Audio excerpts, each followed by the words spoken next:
Okay, good afternoon, everyone. We do have quorum now, so we'll begin this meeting of Finance and Corporate Services. I would begin by asking if anyone has any disclosures of pecuniary interest. Not seeing any, so we'll get right into it. Could I get a mover for the consent items? Moved by Councillor Naitis. Any questions on the consent items?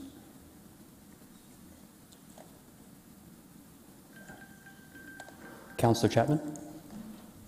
Yeah, sorry, I'm just pulling up the agenda. For item... Sorry, and which item? Because we have to have a motion if you go to consent. Sorry? 3.1. 3.1, okay, just that item? Okay, so Councillor Chapman's made motion to take 3.1 out of consent. Those in favour? And any opposed? None opposed. Councillor Chapman, go ahead when you're ready. Yeah, so my question has to do with the terms of reference for the Committee of Adjustment and Property Standards. And I know this has come up before, and I just wonder if this is an opportunity to maybe be more explicit. When we talk about minor variances, you know, what do we mean? And could we have greater clarity on that point?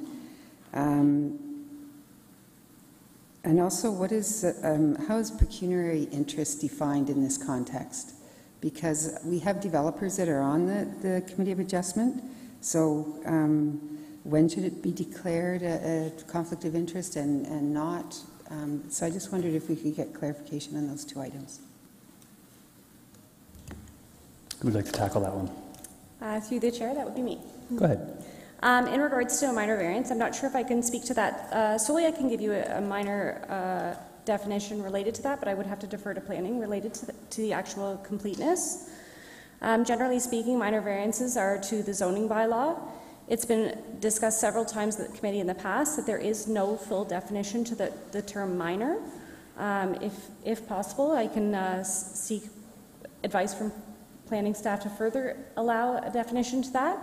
But specifically speaking, there's been several judicial decisions, and the definition of minor really relates to whether it complies with the zoning bylaw, whether it meets the official plan, and whether there's minimum adverse impacts to neighboring property owners.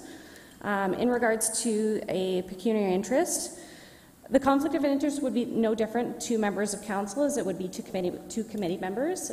We have provided in the terms of reference for the opportunity for a perceived bias. So if a committee member feels that there is a perceived bias or that they may have a influence on a decision, for example, it may be within their field and they don't believe that they could be neutral in their decision making, they do have the ability to now declare, and it gives them the opportunity to do that. You do need to keep in mind that similar to members of council, it is up to the member of the committee themselves to render that, to make that justification and to declare independently. They can seek some advice outside of the committee if they choose, but it is ultimately up to the committee member.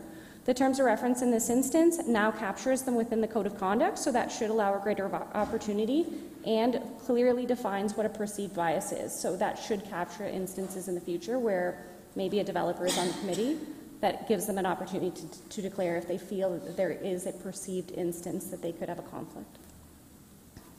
Thank you. And Mr. Reedman? Yes, through the chair, and so there are 4 tests to determine whether an application is a minor variance, and so they are: is the application minor? Is the application desirable for the appropriate development of the lands in question? Does the application conform to the general intent of the zoning bylaw? And does the application conform to the general intent of the official plan? And those, of course, are tested through case law, through Ontario Land Tribunal, and decisions that are made.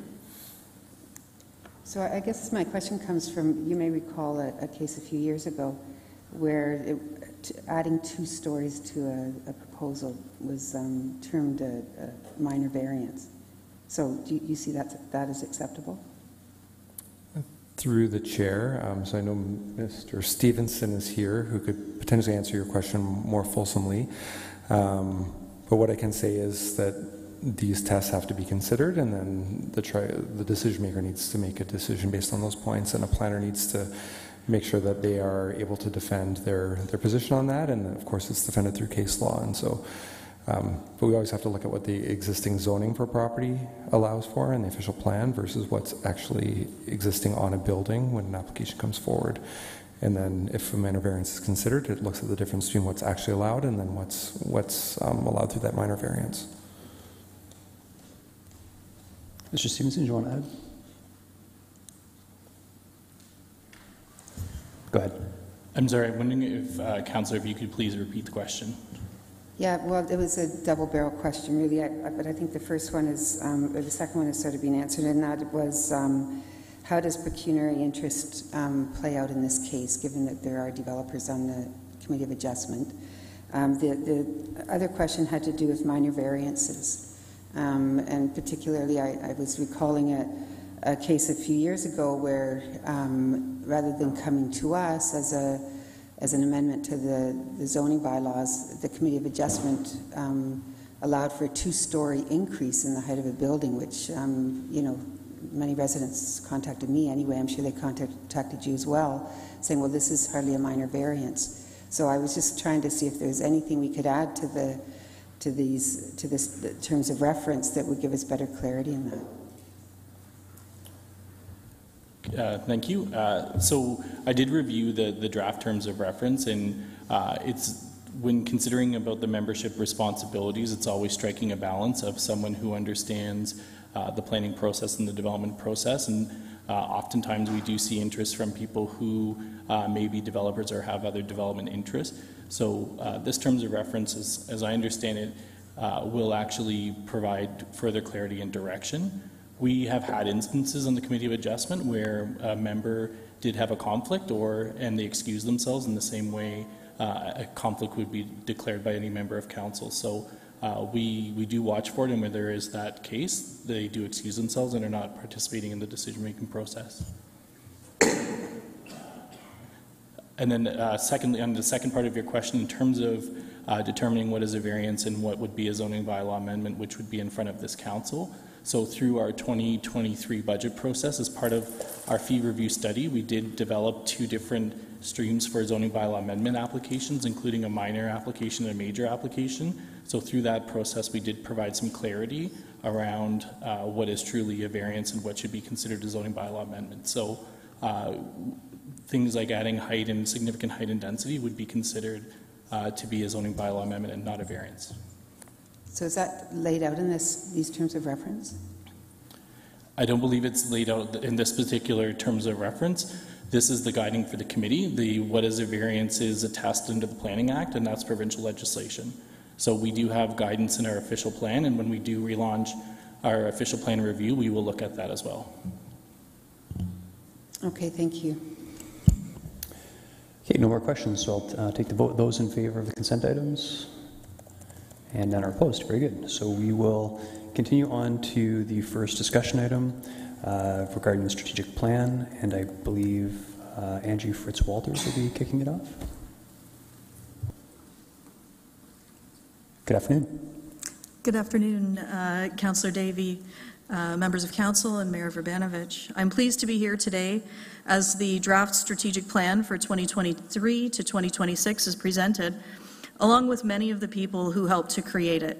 I'd like to acknowledge members of the staff working group behind me who are here today, along with members of the Compass Kitchener Advisory Committee and several members of the Plan With Us Kitchener resident panel, and several others who are joining virtually as well. As Council is aware, the strategic plan's public engagement has been unprecedented in terms of the reach and depth of community involvement. One of the most significant innovations has been the implementation of the resident panel. Before Mr. Chapman reviews the content contained in the strategic plan, members of the resident panel would like to share their reflections on their experience to accompany their final report, which was included in your package today. It's my pleasure to introduce 4 members of the panel, Mark Weir, Srihasia Kandala, Ruth Ann Fisher, and Kyle Thomas, who will speak on behalf of the panel, many of whom are here in the gallery today.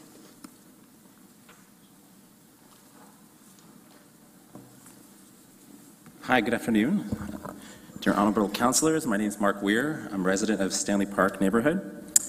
It's my sincere pleasure to speak with you first amongst 4 other resident panel members, speaking to you today on behalf of our entire residents panel. To start us off, I just wanted to quickly bring to all of your attention the really authentic and insightful process that Angie and her team put together to establish a collaborative and iterative approach to building the 23-26 strategic plan for the City of Kitchener. So as residents, we all have vested interests in the future of our city, and Angie and her team worked hard to create a process that allowed for continual building and refining of ideas, as well as creating a culture of we that purposefully incorporated expert insight from the City of Kitchener staff that was blended with resident ideas and reflections. This iterative approach allowed for building of ideas. It created a dynamic collection of priorities that allowed for careful balancing and weighing of what matters to everybody involved. Most importantly, it avoided a culture of us versus them amongst residents as well as between residents and staff. This was a highly astute approach that we hope you will agree resulted in a well-balanced and thoughtful strategic plan to guide everyone in our city with positive aspiration towards the future together.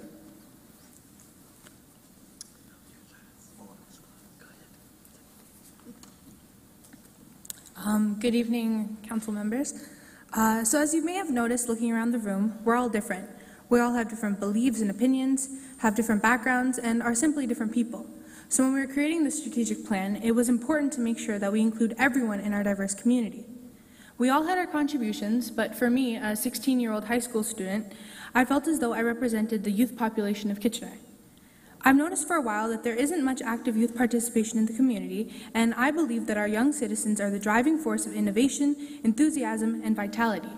Yet often their voices are drowned out, their perspectives sidelined. And as the youth of Kitchener are also Kitchener's future, it was important to me that as a group, we would also have a say in what happens around the city, especially surrounding things that directly impact us or could benefit us. This was the very reason I wanted to join the resident panel. I have to say it was very enlightening to see that many others agreed and wanted to make sure that the youth of Kitchener are heard. The community we have built in the panel shows that everyone's perspective matters, something I was afraid wouldn't be the case.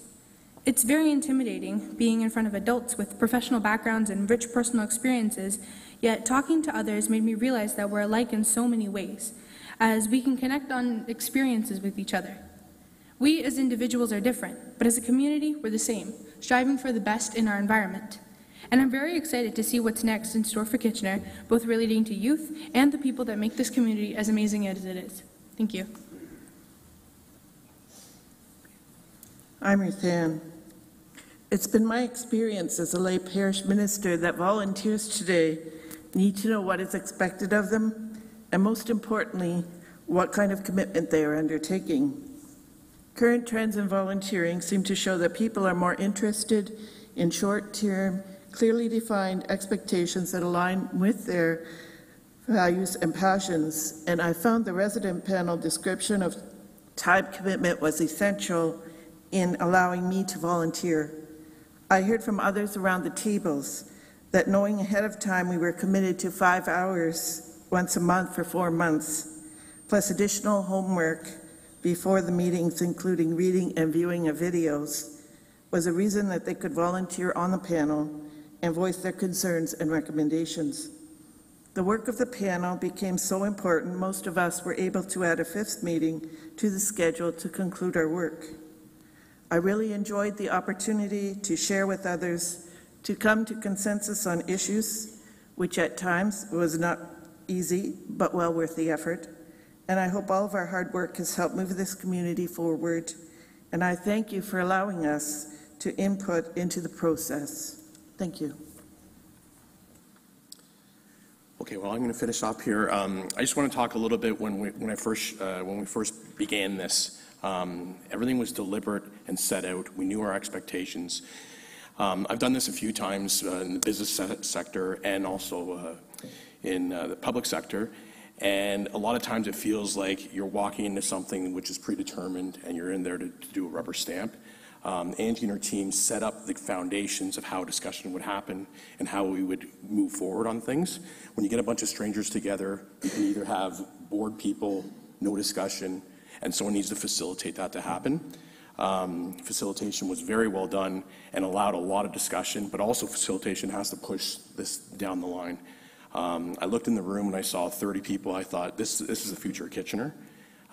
Different backgrounds, business owners, students, people live downtown and in the suburbs as well. So what resulted out of that is our breakout sessions had staff there to facilitate. there's any questions about zoning, questions about whatever ideas we may have, they would let us know the reality of the situation, and then we fill it in from there. So there was no rubber stamp. We felt like we really owned it. It was the combination of facilitation and engagement, which made for lively discussion and a project and a presentation that we felt like we own. So thank you very much.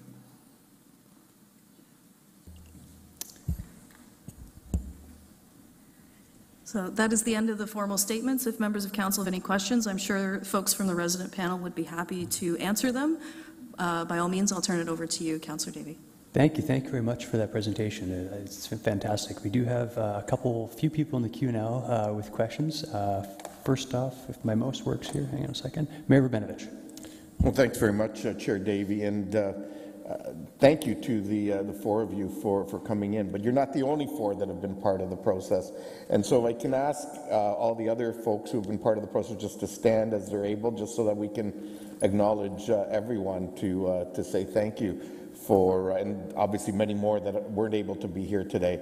But really on behalf of council, want to thank you for your time over a number of months as part of this process. I had the opportunity to join you for part of a couple of your sessions, and was really encouraged by the quality of the dialogue, the passion for the community. And I think the four of you really articulated that really well today in terms of sharing that and reflecting that. And you know, I think our community will be well served, not just for the next 4 years, but for the next 20 years as we adopt this the new vision and the first 4 years of that strategic plan going forward. So really just wanted to say thank you, and hopefully this, I know some of you have been involved for a number of years in different things in the community. For others, it's been the first time, and hopefully this has left a good experience in your minds, and you'll come back for many more things going forward. Thank you very much. Thank you. Councillor Johnston. Yes, thank you, Chair Davey, and thank you for the presentation. You know, each of you had a little different thing to say about your participation on the committee, and I really appreciate it. I appreciated hearing from students. Love to hear from students. Never, you know, I'm glad that you know, you came in, you were feeling, you know, a little nervous, and that you felt supported, and that you felt that you were part of this group, and I feel that that's wonderful for everybody. So it really made my heart happy as I was listening, and what you said, sir, about that there was not a predetermination you felt of what was going to be the outcome here. And that truly is the thing that makes me happiest about this, because we need to hear from people. It is our community, it's your community, and your voices are so important here. So thank you very much. Thank you. Councillor Chapman. Yeah, I'd like to say thank you as well for your dedication and participation in the process. But I do have a question. The report refers to authentic engagement. Do any of you want to respond to that and just explain what you found authentic about it? What I found authentic about it was the staff came in with ideas, and we took the ideas and spoke about them. And we came back to the staff and said, your language, we don't understand what you're saying. And they changed the language for everything else. So it was really a good back and forth and a good effort in understanding that some of the staff were feeling like they were in silos, but when they were talking with us, it was like, oh, right, we can talk to each other. And I found that really enlightening, and I think it helped them, and it helped us understand where the staff were and what they could hear. And I think that was all very well. And it was all in person, is that correct? Yes. Yeah, okay. Thank you. And thank you for all your time and work. Thank you. Councillor Schneider. Thank you, Chair Davey, and I echo the thanks of all of council. In the report, there was something really stood out to me, saying building consensus requires a considerable effort to understand and appreciate the viewpoints of others. This focused effort to understand resulted in a strong bond between panelists and a shared respect, regardless of their differences of opinion. It goes on to say there's a strong message here for communities that can be polarized around issues sometimes. So I wonder if some of you could speak to, I mean, you come from different perspectives, different viewpoints, yet you built consensus. And to me, that's incredible. Can you, some of you maybe address that, talk to that, how you felt maybe coming in with your own viewpoints, but hearing the viewpoints of others and how that shaped how the outcome maybe came about? I can just share a quick thought, and then I'll turn it over to some of my other panelists. But I think it's been stated a little bit here already, but certainly that the whole thing was really set up to foster a lot of listening and learning. I think right from the get-go, the expectations were set that they wanted to bring together diversity of the city so that we could all understand each other's point of view. And the way the conversation was set up, certainly we appreciated that it wasn't just set up to say, hey, what are your top 10 things? And we're going to kind of fight it out for what rises to the top. So we all really took a lot of time. There was a lot of small group discussions, and we rotated those small groups within sessions, but as we had a session, every few months, we'd have new people at the table. And so a lot of the time was spent learning and understanding why things matter to each other, so that we could, again, with insight from city staff, we wanted to ensure that the thoughts that we had were well-rounded, so that we could work collaboratively together to ensure that there was this kind of evolution of thinking, that it wasn't just, we're going to axe these ideas and keep these ones, but how we can kind of blend it all together to make that more reflective and thoughtful process. So, yeah, but I'll turn it over if anyone has any other thoughts. Yeah, I think right off the hop, one of the first sessions, actually was the first thing we talked about, is here are the rules of engagement of discussion. So we're not going to tell you what to think, but if you're going to disagree, that's how we're going to do it. Presentation, then a breakout session. And you'd sit there and we get to know each other very quickly, but time had to pass. Like, you can't do this in an hour, as we see. It has to be a lot of time so you can get to know each other. And when we switched that up, and when we got to a point where we break for dinner, and then everybody sit around talking. Someone's got kids here, someone grew up here, and then those discussions in that time, people really got to know each other, and then that respect just came from it. But also the framework of saying this is how we're going to have a discussion. That's kind of how we did it. Yeah. Now, if you were to give advice to people who are coming together for an information night or engagement night on an issue in the city, what would you say to them?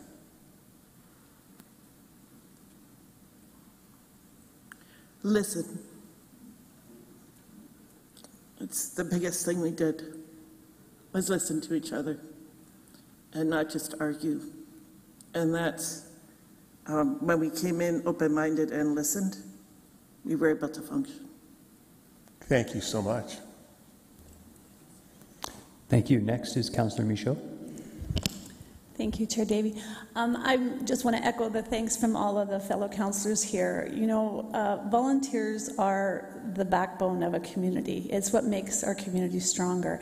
And I have a feeling, listening to all of you speak today, that you've made some lifelong friends here as well. And I'm willing to bet you'll see each other on other groups, focus groups. I think your experience was great. I thank you for doing this. It certainly enhances everything that we want out of our community. So thank you. Thank you. And finally, Councillor Singh. Thank you, Mr. Chair. Just like my colleagues, I don't want to miss out the opportunity to thank you all for participating. Again, as Councillor Michaud has said, volunteers, you're investing your own time and effort. And the value is received by all of us, received by our community. And with that, great thanks. And more importantly, your effort allows us, sometimes we can get very focused in our own perspectives. I think your contribution allows us to balance that viewpoints, and that's a great benefit to our overall community. So thank you once more. A question as well, as you guys engaged and discussed, what effort was taken to look at the embryonic survey by the resident-led panel, or was that any framework of the conversation? Yeah, I can answer that as well. Thank you. to me, that was a part of the resources that were given. So I saw it as a blank slate that we were given with lots of resources. So the cue card things of just demographics of this is the state of where we are, this is what a household looks like, this is all that sort of data that we were provided really helped guide of what we thought was possible, because you can say a chicken in every pot and make all these sort of, we want everybody to have all this stuff, but the data actually grounds the decisions, and we can have all sorts of, we're going to have flying cars and all that sort of crazy stuff that people did 20 years ago, as opposed to this is the reality of the situation and what incremental steps can we take to get there. So I think the data that was provided to us was very powerful. Yeah, well, thank you. I'm still waiting for my full self-driving car. It hasn't happened yet. Mr. Chair, if I can quickly ask, can you let me know if this is not in the frame of what the committee, sorry, the residents here can answer. Looking at the Environics survey, one of them where most of the responses were quite similar from 2018 and 2013. I was surprised by that. Not much of a change. But one which was striking was core metric for tax value for services. Because you don't have it in front of you. In 2018, it was 24% felt that it's very good delivery, and 2013 was 24%, almost the same. But for 2022, it was almost 10% less, 14%. And good declined as well, and fair is what went up significantly from 12% to 28%. Any of you want to perhaps add your own perspective why that may be the sentiment that's starting to creep within our residents? And if that's not if you're not comfortable, that's okay as well.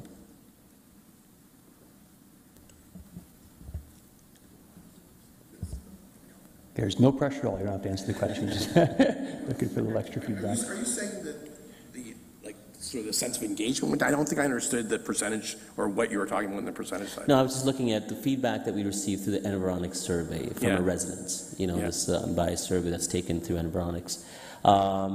Again, all the responses were quite similar from previous years. The only thing that stood out was the kind of core metrics to looking at what people perceived as what they're paying for and what they're getting back.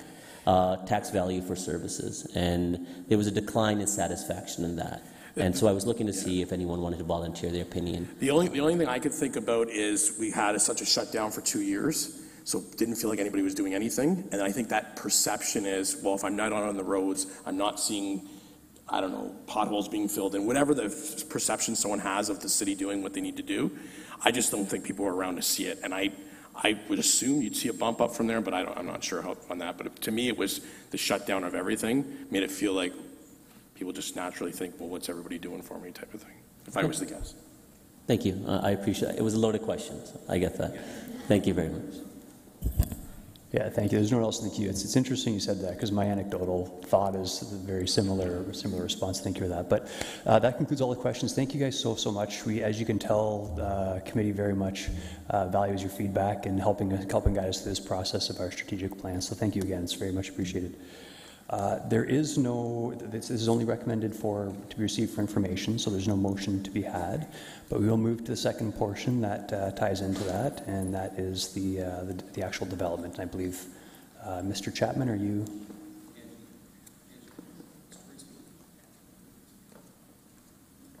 Oh, sorry. Go ahead, Angie.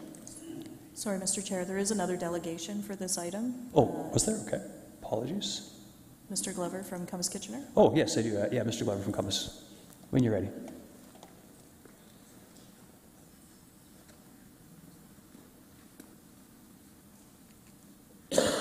Apologies, when you're ready, sir. No worries. Thank you. I am here today to represent the views of my fellow Compass Kitchener members and offer a collective endorsement for the resident panel as a welcome and a necessary addition to the public engagement process here at the city.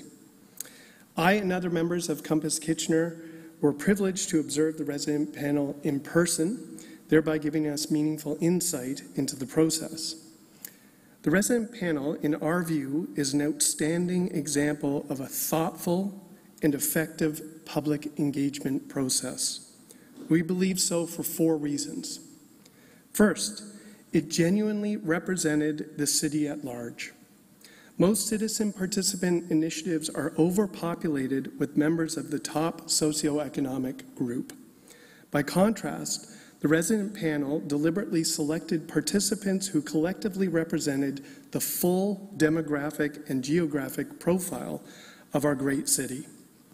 This diversity led to rich discussion that illuminated a variety of meaningful perspectives for consideration, perspectives that collectively weave together a complex yet compelling narrative of Kitchener. Second, the resident panel made consensus building possible. The process used an effective consensus tool to determine what the group of residents could agree to, rather than what they as individuals may have liked or wanted themselves. This innovative approach forced participants to resolve differences respectfully, as opposed to fight them out. In an age of incivility, the resident panel conducted itself with integrity, civility, and virtue, a true sight to behold. Third, the resident panel promoted social learning, an outcome often elusive to many citizen engagement efforts. Social learning refers to the process through which individuals acquire new knowledge through their interactions with and observations of others. The resident panel resulted in residents learning from city staff about the challenges and constraints staff experience in forwarding certain policy initiatives, staff learning from residents by uncovering new insights to understand problems and identify creative solutions, and residents learning from each other, including those with whom they disagree, to better understand the variety of positions that exist within their city and the potential implications of certain directions. Though not all ideas made the final draft, participants respected the process, those involved, and their perspectives. Fourth, participation in the resident panel proved to make a difference, which made it worthwhile to participants. While other municipalities oversee processes that primarily serve a marketing purpose, where the participation process consists of city representatives guiding citizens toward decisions an administrator has already made, the City of Kitchener utilized an innovative model that produced usable, tangible insights. One of the most reassuring facets of the process was taking input gained at the meetings back to city staff, and then city staff reporting back to participants on subsequent changes to the draft, thereby showing participants what they contributed mattered. This step showed the resident panel was anything but tokenism. All told then, Compass Kitchener believes the City of Kitchener demonstrated itself to be a model of resident engagement. For these reasons, Compass Kitchener encourages the city to continue to demonstrate its leadership by making this process permanent. Finally, we wish to publicly acknowledge the outstanding work of Angie Fritz-Walters. She was instrumental in creating and maintaining a sense of openness at the resident panel, welcoming people's input, and helping them arrive at consensus. Frankly, the city would be wise to keep Ms. Fritz-Walters involved in this process, given that she was such an important reason for its success. Thank you. Thank you very much. There are a couple questions for you, beginning with Mayor Rabinovich. Well, thanks very much, Chair Davey, and thanks, Troy, for coming in and sharing the perspectives of Compass Kitchener, especially as it related to the committee. Because, as you know, I mean, Compass Kitchener in and of itself is pretty unique in terms of cities and how they handle not only strategic plans but the annual sort of the ongoing support and review of those plans. But getting the committee's perspective on the citizen panel, I think, is certainly helpful, and I couldn't agree with you more on the efforts of our staff in terms of the work that they did. But the part that I was, both in hearing from the previous delegation and yourself, that I was most encouraged about was this whole notion of how we can resolve our differences amidst civility, and in fact recognizing that if we really take the time to listen, that in fact we have much more in common than we have, in terms of things that drive us apart. We can say that, I think, of our community, we can say that of our province and of our country, and I think that's so important to remember, and hearing your collective reflections is certainly helpful in that regard. So thank you very much. Thank you. Thank you. There are a few in the queue now. Councillor Chapman. Yeah, thank you, and thank you for the very articulate presentation. That was very good and informative.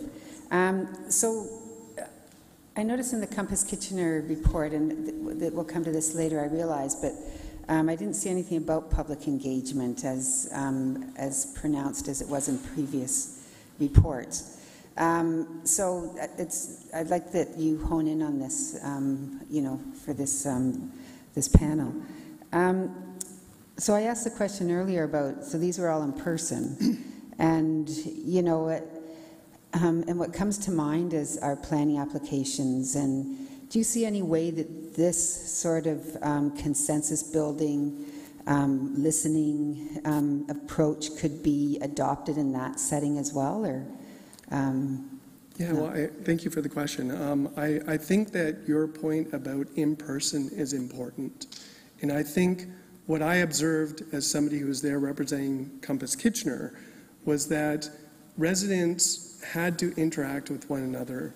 And I think as they heard stories of people's lives and how those stories pertain to their own perspective and their passions, I think it enabled them to empathize, if not agree. So it didn't always mean that they agreed with each other, but they were able to humanize each other. And I think that was a really crucial element to this process in terms of understanding that this isn't what is often called a tournament of values. It's we're all in this together. We may have different perspectives, but I can respect that we don't necessarily share the same opinion on this. And I do think that has a lot to do with the humanizing process. So I have to admit I'm not as familiar with the other processes that you're referring to, but it strikes me that whenever you bring people in the same room together and force them into a situation where they need to empathize, that ultimately that leads to a more civil dialogue. Right. Even though it may not start that way. Correct. Yeah. Right. Yeah. Okay. Thank you. Thanks so much. Yeah. Thank you. Councillor Johnson. Yes, thank you, Chair Davey, and thank you, Troy, for coming in. I always love to listen to you, as you know, and I loved your points about social learning and the listening piece, and that it was evidenced in results. And that's exactly what we're going for. And similar to Councillor Chapman, I mean, I've been thinking about how do we use this model. We need to use this model. You're evidencing this worked, and it's exciting to hear everybody report on how this worked. I love it. How do we look at things where, I'm going to talk about the budget. We're in the Finance Committee right now, so let's talk about the budget. We hear from people, we don't hear from a lot of people when we ask about budgets, but afterwards, we hear from people about budgets. I don't know if you have thoughts even, how would we use that in maybe a scenario about that? How do we do a better job of bringing people in to have conversations?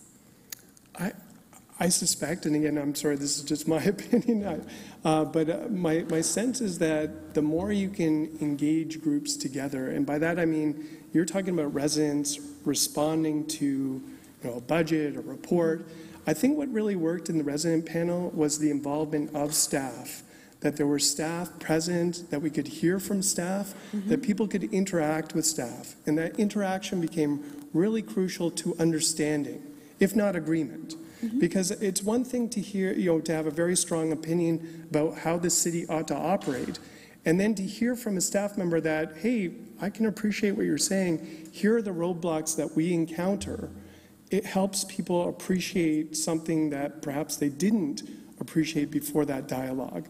So the more interaction that is possible, I think the more you're going to come to a situation where people can at least empathize with all parties. Yeah, I really appreciate that, because it's something that I talk about a lot is how do we better communicate, right? And that's such an important piece to lead to understanding, and the communication needs to be two-way. So I think that what you've embodied here is great. So thanks again for all your work on this, Troy, and everybody else. Thank you. Thank you. And lastly, Councillor O'Dooney. Thank you very much, Chair. Thank you, Troy, for this. I had a chance to attend one of those sessions, and I'm just blown away by the, perhaps intensity is the right word. People are so into it and really having some really in-depth conversation. I was walking by, I didn't even notice I was walking by a few times because they were so really into the conversation. And I really appreciated the diversity as well, as it was stated in the report, and also how people would come in, having to study and read things before they come in to be able to share their thoughts. How do we, because one of the recommendations in the document talks about thinking about people that English is not necessarily their first language, but they also live in Kitchener and they've made Kitchener home, and it would be great to pull them into those conversations so we can also get their views. Any thoughts on how we can go about doing that for them? That's a great question. Again, just on the fly here. I think, as I mentioned in my report, that the idea that it was so diverse, that there was a deliberate effort to engage different people who represented the city as a whole, I think is a first and important step to any process.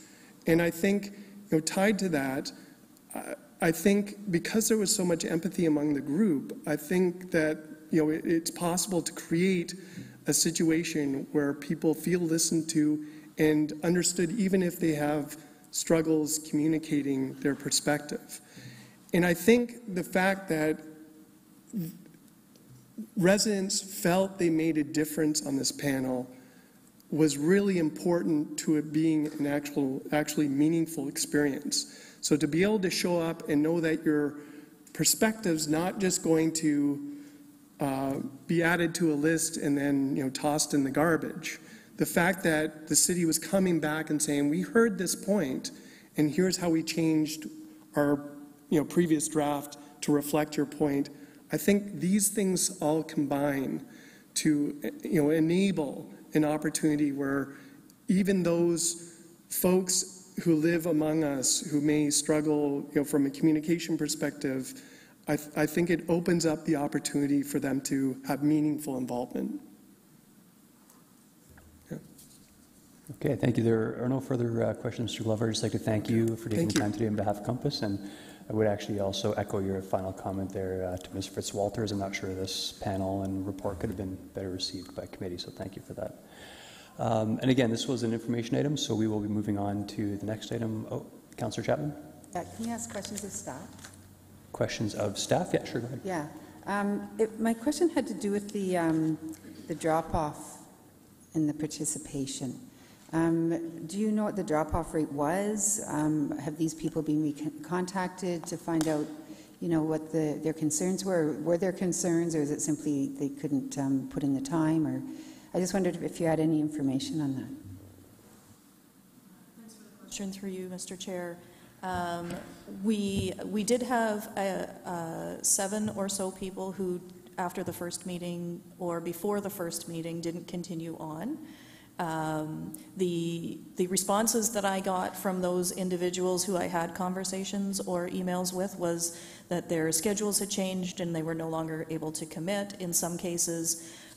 In other cases, they were they were unable to continue because of a change in their circumstances. You know, someone was moving unexpectedly since their application, and so they were no longer available to meet in person, etc. There are a couple of people who we have not yet heard back from, and I'll be following up in earnest with those individuals as a more fulsome evaluation of the engagement process is conducted to ensure that we understand more fully what prompted that decision not to continue. And that'll be included in an internal report on the overall evaluation of the strategic plan. The report before you was the panel's report, and you'll see more on the overall engagement for the strategic plan. Okay, thank you. There are no further questions, so that would conclude this item. Mr. Chapman.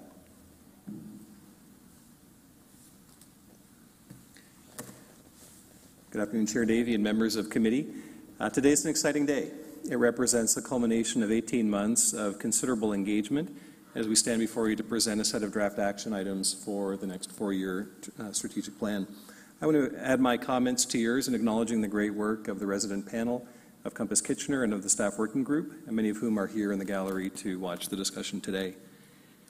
As you've heard already, staff in Compass Kitchener have undertook unprecedented engagement with residents and also engaged council through 6 strategic sessions as well as 3 rounds of one-on-one discussions, which represents more than any previous strategic planning cycle. You've heard from members of the resident panel and from Compass Kitchener about their support not only for the outputs but for the process that they were engaged in to build this plan.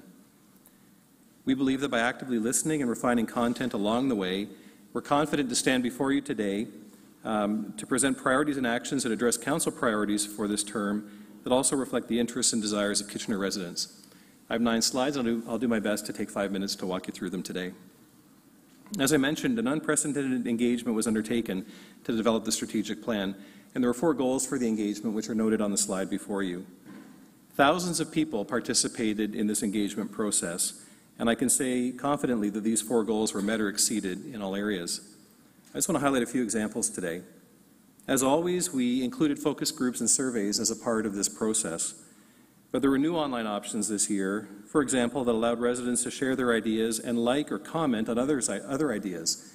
And so this iterative approach where residents were able to see comments from others, to upvote them, to add their comments to them, was a much more robust approach than people providing individual comments that were aggregated and reported at the conclusion of a process.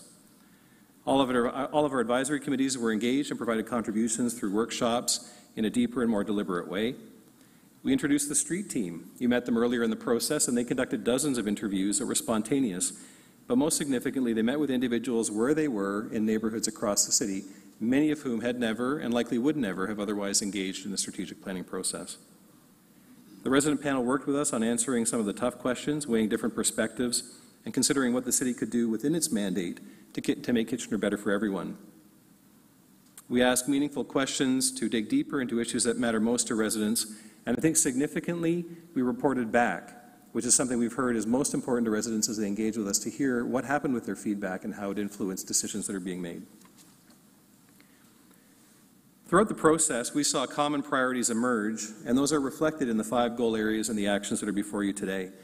This is a visual from an earlier point in the process, but it was a good visual because of what it did. It highlighted the commonality which was emerging around themes like housing and transportation, climate action, green space, belonging, and connection. You'll note that staff added a focus on some internal-facing actions, and significantly, the resident panel highlighted a deficiency in the area of the economy, and that was something that was brought back much more strongly as a result of their feedback. At previous sessions, Council coalesced around 5 goal areas for this term in the strategic plan, which were built from these common priority areas. You also supported a new 20-year vision for Kitchener that speaks to building a city for everyone to realize our community aspirations towards 2043.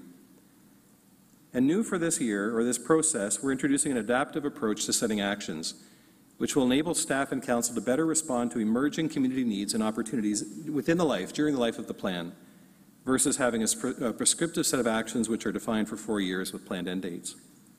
So today we're here to share with you the proposed initial actions that will be started within years 1 to 2 of the plan for your approval. And we're looking for your support today that these in fact respond to community priorities, inclusive of your final round of feedback and discussions through our one-on-ones that we had in May and June, as well as the community feedback that we received in July. So on the screen before you today, you see the 5 goal areas in which the city intends to make progress over the life of the strategic plan.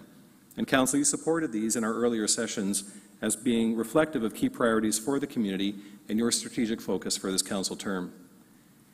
What you'll see today is that within each area we've identified concrete actions to make progress, and detailed descriptions for these actions are included in Appendix C of your staff report, which you have online today. So I'll walk through them very briefly. The first goal area is building a connected city together, and this focuses on working toward a variety of neighborhoods and types of housing to ensure secure and affordable homes and that we get around easily within the community, sustainably and safely to the places and spaces that matter most to us. This speaks to common themes that came up through all public engagement, from the Environics survey through to the resident panel, as well as our final round of engagement and Council priorities. It reflects our ongoing focus towards housing affordability, our housing pledge, and the implications of Bill 23, making the most of all of these opportunities before us. The second goal area is cultivating a green city together, and this is about following a sustainable path to a greener, healthier city, working to enhance and protect our parks and natural environment while transitioning to a low-carbon future, and supporting businesses and residents to make more climate-positive choices. You'll note if you look at the list of action items there that there's a dual focus. On one hand, there's a focus on our energy mix, our business transformation, and the future strategy for Kitchener Utilities. And there's also a focus on green areas, the tree canopy and parkland, which we know are important to residents and to Council. The third area of focus is creating an economically thriving city together. And this focuses on growing an agile and diverse local economy powered by talented entrepreneurs, workers, and artists, and creating opportunities for everyone and a resilient future that propels our city forward. This goal area was a key one in which the resident panel and Council have had significant feedback along the way to ensure that the city sustains focus in this area. You will note that these actions are well aligned with our Make It Kitchener 2.0 priorities. Fostering a caring city together is the fourth goal area and focuses on welcoming residents of all ages, backgrounds, and lived experiences, ensuring that residents have a meaningful influence in our community and can easily access the diverse and inclusive programs and services. This emerged as a priority through the deeper and diverse engagement across the community, as well as Compass Kitchener's community priorities, with a specific focus on newcomer experience being important to residents and to members of Council.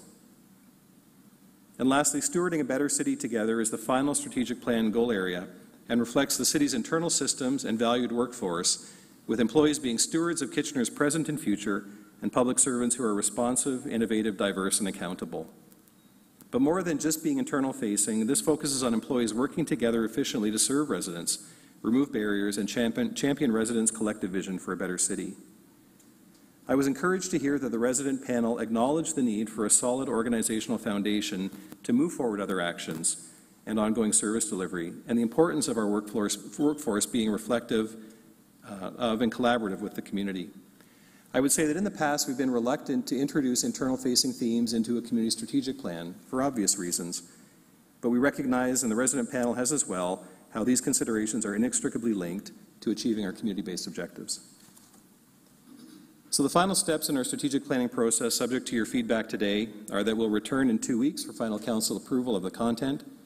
We'll move forward with developing indicators and evaluation criteria between staff and Compass Kitchener. This includes applying the UN's new Sustainable Development Performance Indicators, measuring the economic, social, and environmental impact of the plan aligned to UN Sustainable Development Goals, and also submitting our work in this area for a voluntary local review to recognize progress in localizing the SDG's global agenda to our context. We'll move forward with the strategic plan launch and communication in the fall. But in closing, I guess my final reflection on our process would be this, and I think it picks up on a point that Councillor Singh has made. My observation of strategic planning in general, or at least in Kitchener's context, is that we don't have revolutionary change plan to plan. Every time we go out to the community for engagement on a strategic plan, what we recognize is the themes that we were working on in the previous term of Council continue to largely be relevant as we move forward. But there are always new themes that come out. Take, for example, housing. I remember sitting around this horseshoe when our discussion was around housing being a provincial and a regional responsibility. And over time, Council came to recognize and embrace and champion its collective vision for housing in the community, and it's become, if not our #1 focus, certainly a top priority, and it's shaping the direction of the organization and of the city. And we saw some new themes emerge through this round of engagement that represent course corrections or course alignment changes for the City of Kitchener. And they may seem like minor degrees of change as we stand here today, but I guarantee you when we look down the road or look back in 20 years' time, will recognize that they were significant and substantial in shaping the community for the future. And so, Council, it's been a privilege to work with you on this process, and we look forward today to your final feedback as we move forward with this plan. Thank you, Mr. Chapman, for your presentation. Much appreciated. There are 3 people in the queue with questions. I'm not sure if you wanted to stay or sit. It's up to you. Sure. Mayor Verbenovich. Thanks very much, Chair Davey, and thank you, Mr. Chapman, for your work and leadership on this. But in particular, I want to thank Catherine and Angie, and I know many other staff throughout the organization, from CLT throughout, who have been part of this process and have brought this forward. You know, I think your last comments there are so important, because we seem to always find this balance between continuing to push the boundaries and move things forward, but do it in a way that you know, doesn't really upset the apple cart, but in fact allows us to continue to build upon the foundations that have been laid in the past, and continues to reflect the priorities of the community. I do have some additional comments, but I'll save those. I guess I have 2 questions for you. The first one would be, I mean, this is a fairly comprehensive list, but obviously things are changing. Even while we were working on this, things have changed, i.e., you know, Bill 23 and the changes in terms of some planning responsibilities moving from the region to area municipalities.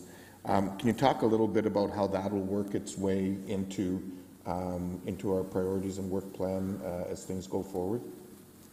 Through the chair, and just to clarify, Mayor, are you looking for a comment on those specific issues, or more generally how? I think more in general. I mean, not just a specific example. There will potentially be others in the future. Yeah, I think this really hit home in the last term of council with the last strategic plan. So it was written before COVID-19, and we locked in 25 actions in 5 goal areas, and we were bound and determined to deliver on those 25 commitments. And remarkably, we delivered on them. But that did not take into account that the whole world could change within the term of that strategic plan. And so with the support of the Refocus team and support from Compass Kitchener and others, what we recognize is that being more agile in this next term of council is important. And so these are being positioned today as our initial set of actions for the first year to 2 of the plan. We envision coming to you in a way we never have before at the midpoint of this plan to take stock of where we're at, what's changing, what may need to be deprioritized, and what's more urgent. And so in that sense, accountability still matters, but there's more flexibility to make adjustments, recognizing how quickly things are changing around us. And so we see that as an innovation in this version of the plan that did not exist before. Great. And I seem to think that priority 3-2 in the last plan actually said something about predicting a pandemic in 2020. No, just kidding on that front. And I think that's important and that is helpful because this very much is a living document as we go forward. I guess my question to you, my other question would be, what do you see will potentially be some of our biggest challenges in terms of implementing what some would argue is a fairly ambitious plan for the next 4 years? Through the chair, I'll actually take my response perhaps in a different direction. I think we've demonstrated a high degree of proficiency in delivering on the strategic agenda. What I've heard from members of council, and I'm not sure that we've fully addressed here, is the focus on core service. That so much organizational attention and budget resources are drawn into supporting the strategic agenda. But I know that you hear from citizens every day that grass cutting, park condition, the trail network, those things matter most. And so I think for council to constantly strike that balance between placing the right emphasis on what's new and what's strategic versus delivering valued services every day is something that we still need to reconcile better at a staff level, and so a discussion that we need to continue with council. Okay, great, thank you. Mr. Chair, at the appropriate time, I'd like to move this and then make some comments then. Certainly appropriate. There, just as a heads up to committee, there are 5 people in the queue. We are running a bit behind, so if you could keep it a little bit succinct, I appreciate it. Up next is Councillor Singh. Thank you, Mr. Chair. I'll do my best. I appreciate, through your answer to Mayor Verbenovich about delivery of core services. I think that's something that I wanted to see, that would be a critical aspect of our strategic plan, that we would always be conscious of that. Are we deriving that balance? So with that in mind, just as more of a comment quickly, but just to give some context, I appreciate the daunting task that this is. It's very much like cooking a meal for 11 different people with very different palates and food tastes. And imagine then widening out that perspective to citywide priorities of interest groups that are pulling us in very different directions as well. And she's an amazing person. So seeing this, where it's not so nuanced into individual key things that we can say, hey, yes, it check marks that. It has to be a broad vision. I get all that. Because, again, we're looking over a 20-year perspective, especially now, rather than just this term of council as well. So I appreciate that task. I appreciate the effort that staff have taken. I appreciate, of course, the leadership team and more so the various community feedback that was received. So going to the question at hand, because a lot of these statements are very broad, so are we able to, as we go forward, of having additional dialogue and seeing, are we meeting the intended goal? Is it going in a different direction? Like, what would be the touch-in points? And you kind of mentioned it before. I just wanted a little bit more precise kind of timelines on that. So through the chair, with the previous plan, council locked in 25 actions, and basically we reported on progress over 4 years to achieve those. At a minimum, we would see coming to you at the midpoint of this plan to comprehensively take stock of where we're at, what needs to change and what needs to continue. But I also envision annually, as a part of the budget and business planning process, more of a dialogue around where we're at and where we're going than we've had in the past. And so I think the whole point is that we want this to be characterized as a more agile approach, as opposed to one where we've locked a plan in that really has not changed. And so we're going to work that out with you over this term of council. It's not fully resolved, but those would be some of the features I would suggest that will be different this time around. Okay, and really where the clarity I was looking at, and you had said this before as well about midpoint, is it the midpoint of the 20-year cycle, or is it the midpoint of this term of council, or what of both? Yeah, so certainly within the midpoint of the term of this plan, so 4 years, so the 2-year mark, but I would expect annually there will be some conversation that we'll be having when we come back to report on progress as well. Okay. One of the things that really struck out my mind, citywide active transportation routes. And that can be interpreted in many different ways a little bit. And I think a lot of the feedback around this horseshoe that was given out was more so emphasizing the importance of utilizing existing infrastructure of our trails network and better access points throughout the year. And having that incorporated to our cycling master plan so it's integrated as well. So there's equity amongst all, not necessarily where we're building that dedicated cycling network within our core, but a connection from our suburbs as well. I may not necessarily ask this now, but perhaps when it comes back for ratification, is there opportunity where council members can give specific tweaks? For example, instead of citywide active transportation routes, citywide connected active transportation routes. It goes to the same effort, but again, it makes it more specific that there is going to be interconnection of whatever existing infrastructure is. So through the chair, certainly there's a 2-week window of time within which to take that kind of feedback. The full description on this one, I believe, addresses it, but the title we could look at: encourage increased use of active transportation that connect neighborhoods through holistic trail and bike route enhancements that are easy to identify, navigate, and use for all ages and abilities. So I think we share the vision that this is about how we leverage existing and new trail, on-road infrastructure, all of these things. But certainly, if you think it can be made clearer, we can take that away between now and council. That's great. Thank you. Thanks again. Thank you. Councillor Clancy.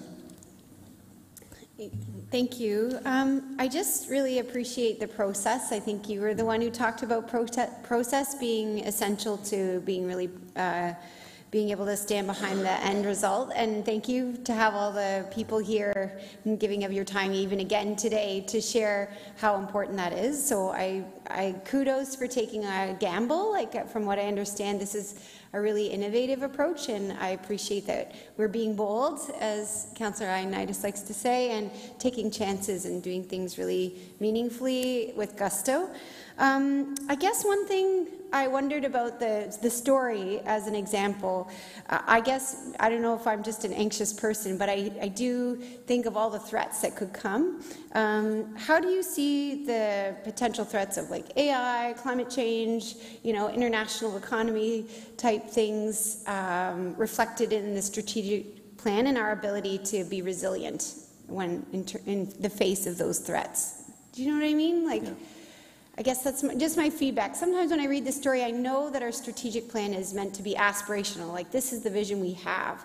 But where do you see that kind of, you know, adaptability and protection kind of reflected?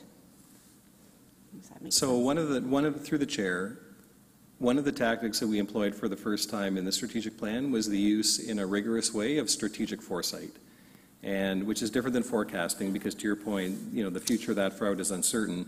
But we actually looked at many narratives like this one that would represent potential future states for the city of Kitchener, right? And some of them are pretty bleak, and some of them are more positive. And so I think that's a tool that we need to take forward, which is beyond relying on public input, which is kind of informed by people's present state of mind. What trends and indicators point to things that 10 years out, 20 years out may impact, you know, the future of this community, and then to put together actions that respond to it. We have by no means nailed that perfectly in this plan, but I would draw out, for your example, and Council, to your credit, have raised these things, that if I look at the action items, I believe it's under the internal facing one, so right near the end, even under Digital Kitchener strategy, which is underway right now, we recognize that we have to explore in a meaningful way the impact of AI on service delivery and on the community more generally. And so this is new terrain for the city, and there will be a lot that we need to learn, but based on your input, based on the foresight work that we did, you'll see things like that reflected in the actions that take us beyond sort of what's immediately in front of us to consider issues and trends that are going to impact us over the 20-year term of council, or the 20-year term of this vision. So yeah, I think there was a lot of learning here, and there's more learning to be done, but foresight as a tool is, I think, a discipline that you will see us increase our competence in, and will be reflected not only in strategic planning, but in other long-term planning work that we're doing here in the city. Awesome. Thank you. That helps me see the perspective and that layer. The only other thing I wanted to add was in our economy section, I didn't see green economy reflected, and I think that's going to be a major part of you know, the decades to come, and how jobs are drawn to the city and how we can create more job opportunities for residents. Can you just speak to that? Like,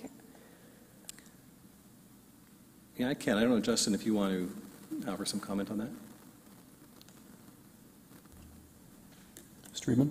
Through the chair, and so we do think that is a big opportunity, and so the SDG Idea Factory, which has just launched, is really the focus for creating that initial point for takeoff for the green economy.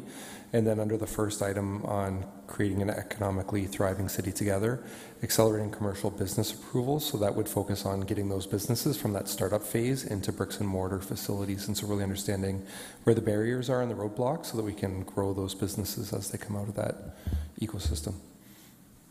thank you. Thank you. Councillor Johnson? Thanks, Chair Davey, and thank you, Mr. Chapman, for your report.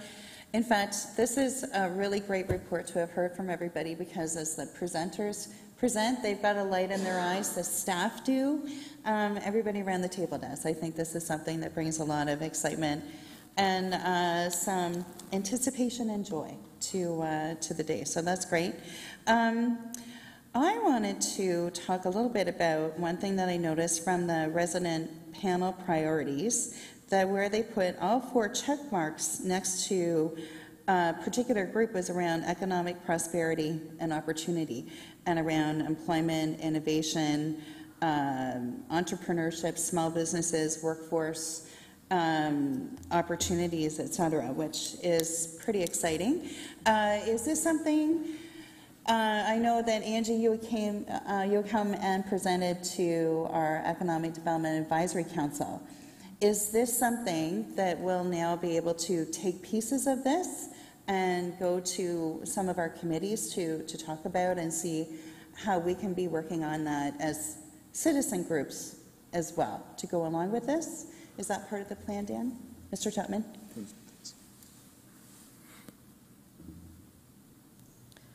Through you, Mr. Chair. We do have a robust launch that's planned for the fall for the strategic plan, and a part of that will be to share more broadly with the community the actions that have been shared with you today upon Council's approval. We also will be going to Compass Kitchener's All Advisory Committee meeting in the fall. Will focus on the strategic plan and the actions that advisory committees can take a look at, find places where their work plan aligns with some of the actions that are identified, and be able to work with those advisory committees, hopefully, on some places where they can see residents having an impact, and being able to find ways to bring citizens in to support some of the actions that have been identified, and take it beyond sort of a staff role to roll some of these initiatives out, and perhaps include more community in delivering on some of these actions as well.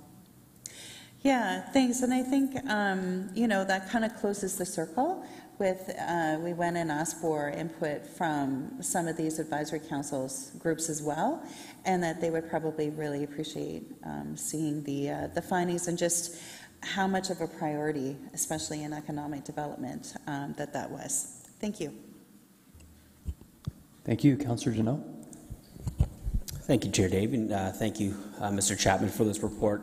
I won't speak for everybody else, but looking at all of these goals and the actions, I think over the next 3 years, implementing these and seeing them come to fruition is exciting. It's what is going to separate us from other cities, I think, across Ontario. I just had a quick question about the common shared priorities. When you look at those, were there any that stood out that surprised you that was a common priority, or that wasn't ranked high on everybody else's priorities? Can we bring the slide back up, Diana? It was the matrix.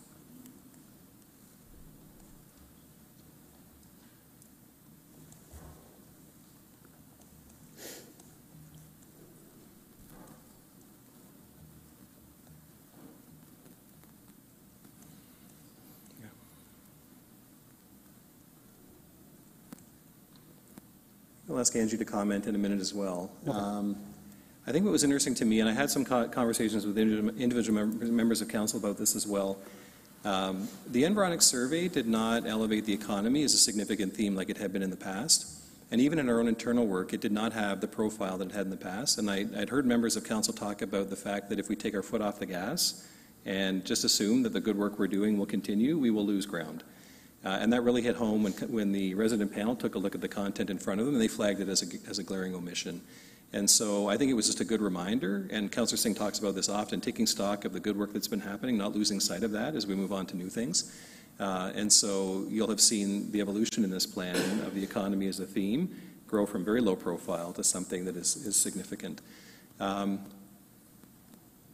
Beyond that, I would say we can trace it right back to the Environics survey, but I think perhaps the most significant change I noted in the Environics survey was the focus on the part of a representative sample of citizens that said how we embrace and welcome newcomers into this community really, really matters. And it goes into the details of our program delivery. And so the programs that we're offering in community centers, our service delivery, as you heard today in the update from Janet Miller, we've done great work in terms of customer service in some areas, but perhaps our programming has not kept pace where it needs to, and that's a major focus of this plan. And so I think we heard that right through citizen input in the survey, and that's carried through all the way to the recommendations in front of you today. Angie, anything you want to add to that? Go ahead. Thanks, Dan. I think Dan's captured a couple of the really strong standout items in terms of things that were perhaps surprising or are a different focus. I think for me, the big standout was how much in common there was among all of the different stakeholder groups. I had the pleasure of connecting with all of them multiple times throughout this process, and it always impressed me how deeply these priorities are felt by everyone in different ways, but how common those common threads connect them in ways that are really valuable and important in an ongoing way. Okay, thank you again. Thanks very much for all your hard work and those in the gallery as well. Thank you. Okay, thank you. There's still 3 people in the queue as a heads up, and next is Councillor Chapman. Yeah, thank you, and thank you for the presentation. So when it comes to strategic plans, I feel there's always a danger of separating things out into silos, right? So we have 5 action items. And I was just wondering if there's going to be any consideration and thought into taking all 5 of these and looking at them through a disability lens, a truth and reconciliation lens, an environmental, climate emergency lens. What other things do I have here? Equity lens in general, so that they're not just, we look at the environment over here, we look at the economics over here, but they are all looked at through these lenses, because I think that could create a very different outcome. So through the chair, I agree with your assessment, Councillor Chapman. I trust what you acknowledge here is an effort to systemize something in a way that it can be implemented across the organization. I think in doing that, you're right that we lose some of the complexity that exists in the relationships between the items, and there's a trade-off between how to navigate those 2 challenges. One of the things that we're looking at doing, which is different than previous rounds of strategic planning, is actually continuing with staff working groups that are made up of a diverse sample of staff from across the organization who work in different areas, different departments, that may work in areas with environmental focus or infrastructure focus, so that within their disciplines they're bringing a reflection of that complexity to the work to move forward the strategic action areas. We will never get it perfect, and we will always understate the complexity of the structure. But in the previous iteration, when we got to this point, we simply assigned a project manager to the action, and they took on project management of that specific area. I think what we've acknowledged is that there's way more interdependency than that, and we'd be well served by having that kind of a structure. And so it's not a perfect answer, but it is a difference in terms of how we're going to implement actions here as compared to what we've done in the past. The one I forgot was affordability lens, just for the record.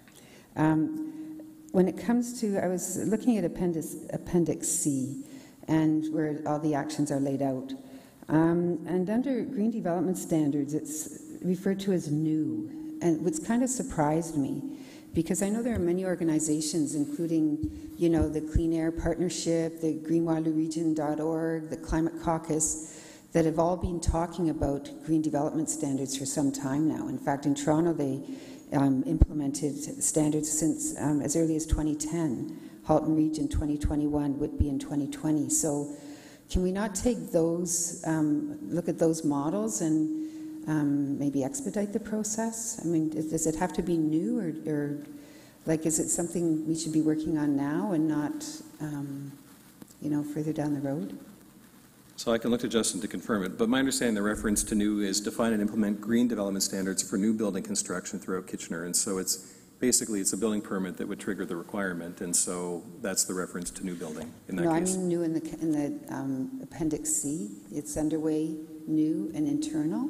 So I'm referring to new in that. I see. The chart. Classification? Yeah. Mr. Reedman, do you want to take a stab?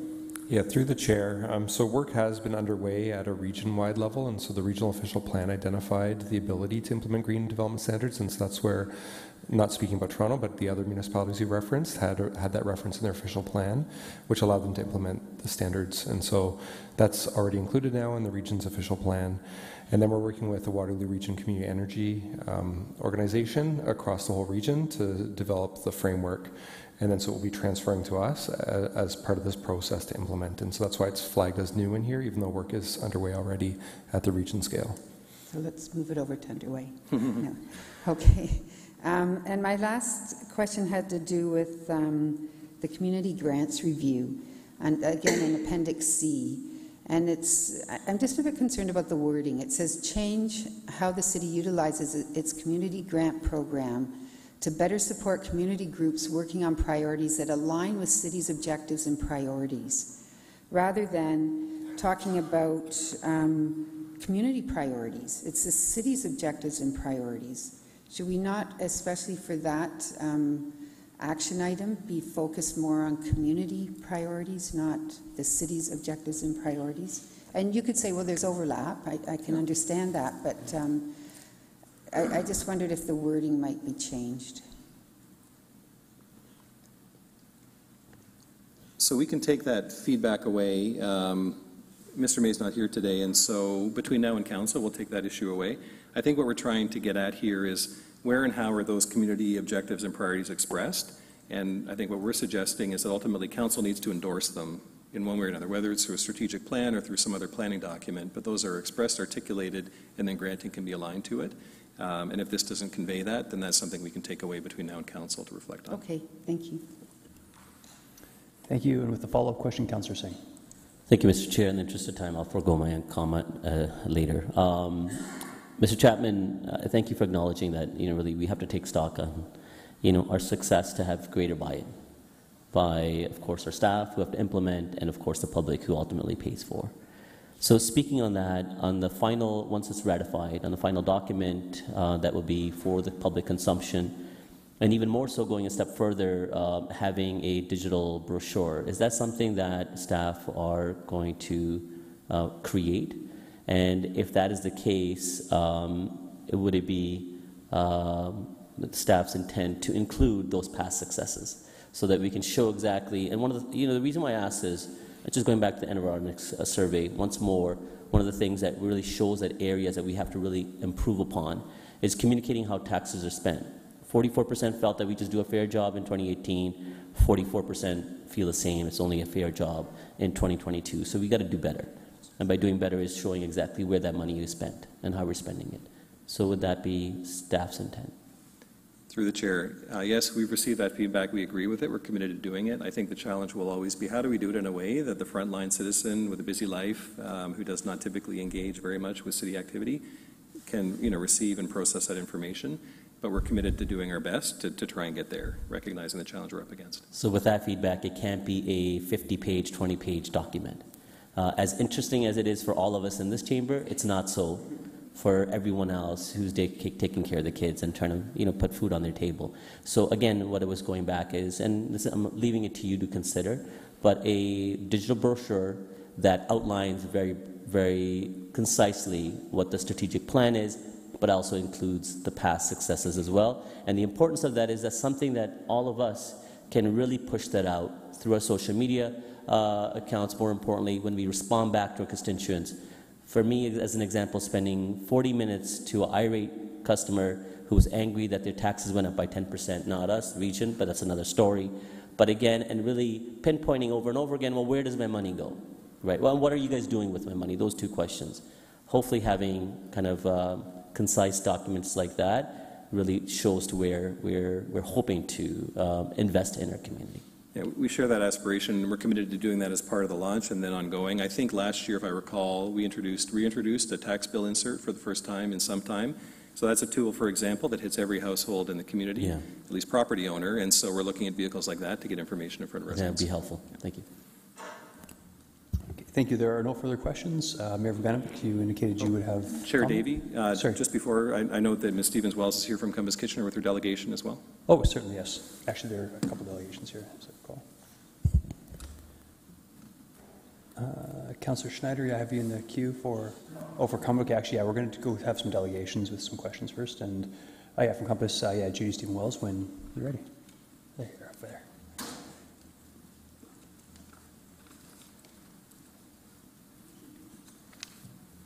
Thank you very much for the opportunity to be here this afternoon. Good afternoon. Like Troy Glover, I'm speaking on behalf of Compass Kitchener and wanted to make a few comments with respect to the strategic plan that's before you today. And I really wanted to touch on three key areas. One, citizen input and engagement and its relationship to the direction of the plan.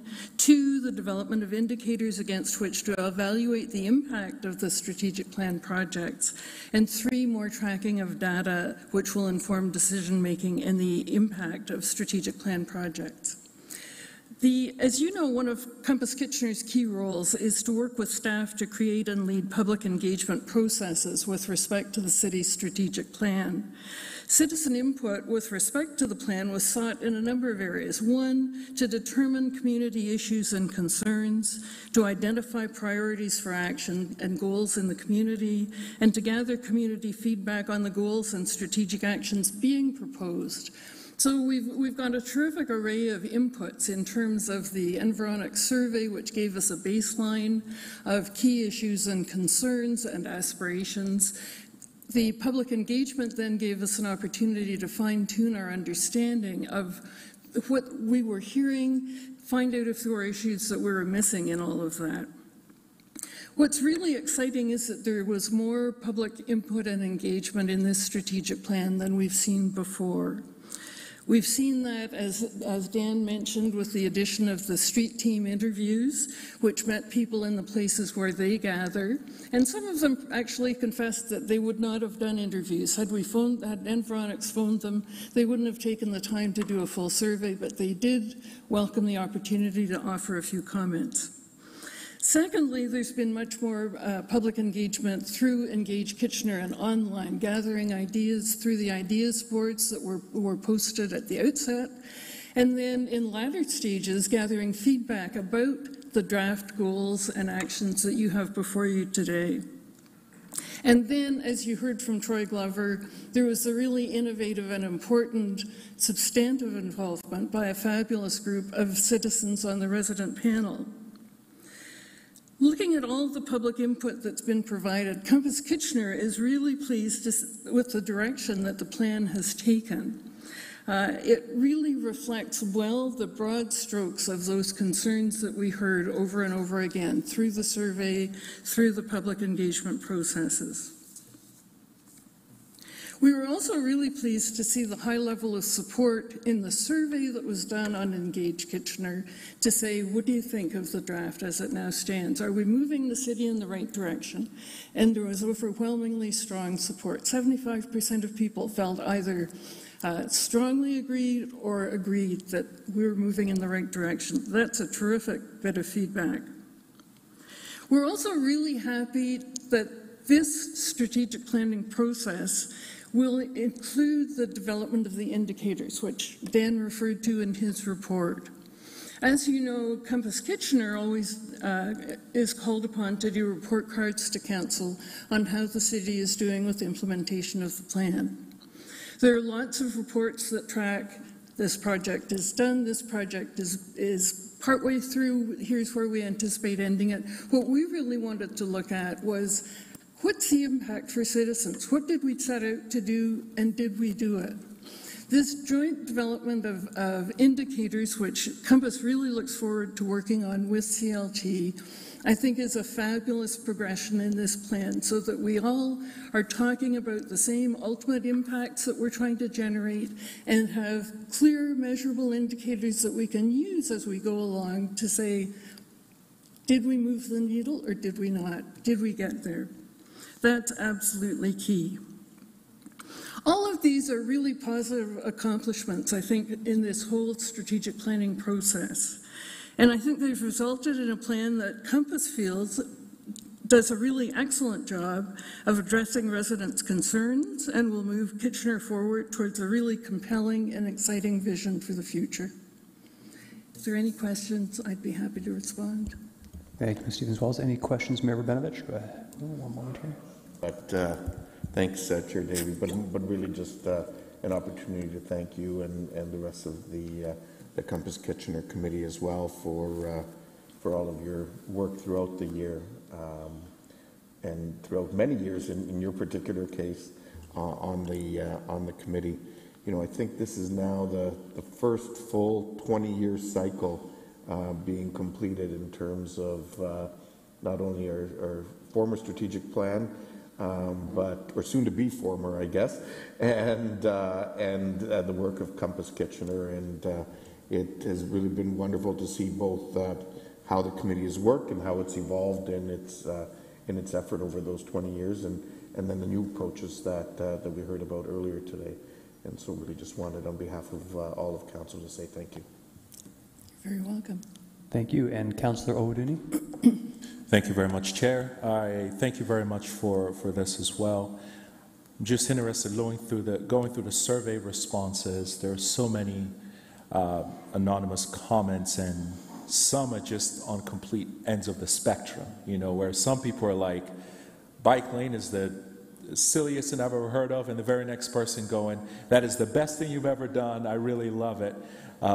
So kudos to the rest of council, because we have to balance those two. But how do we keep these individuals carried along through this process moving forward? Because they've shared their thoughts and the direction we're going. For some of them, they disagree with, and some of them are excited about it. But what are your thoughts on that? As Troy addressed in his comments and his answer to questions, I think so much was gained with the resident panel by having staff and citizens in the room together, in dialogue, in a framework that allowed people to hear back after providing their input. I think the listening on both sides by staff, by citizens, was really key. We were all part of the same team, essentially, working for the good of the city. We listened to each other, and there was an opportunity to understand. Staff started here with ideas, input came from here. How did that change? And there was direct feedback to say, here's how things changed. I think the more communication there can be with people that allows them to understand and hear more about the diversity of experience in the city and the reasons why we've adopted the directions that we have, the further ahead we can move with the initiatives that the city has identified as its priorities. I believe this will probably be for staff then. So those people that responded anonymously through the survey responses, because are we able to provide them an update or feedback based on some of the things that they've shared with us? Thanks, through the chair. Because they're anonymous, we don't have the ability to link back with them individually to respond, but I think what we can do is share a message that Judy's just spoken to about how many different ideas have contributed along the way. While not all great ideas or diverse ideas could be incorporated, this is how the decisions were made, so that people can see that they were in fact considered, that they were a part of the decision-making process, and ultimately, while their perspective may differ from the plan that is before council, they were heard, and that wherever possible, those ideas and thoughts have been incorporated, and sharing that decision-making process, I think, is probably a really important piece of the strategic plan, so people know how that information's been considered and included. Okay, thank you. There are no further questions. Thank you for the time. Appreciate it. You're very welcome. Could I take 1 second just to say, I think the city is so unique in its initiative with Compass Kitchener, speaking with citizens' voices, with council. I think we've gone a huge step forward with that kind of innovation with the addition of the resident panel and the process that we've engaged people with. It was a fabulous group of people. It was a really well-crafted process, and I think Angie deserves a huge amount of credit for that. And the more we can build that kind of format and carefully planned scenario for consultation and engagement, the further we're going to go together. That's excellent. Thank you for that. We have two delegations, they're not presenting together, sorry, but from the Active Transportation and Trails Advisory Committee. The first is Wanda West.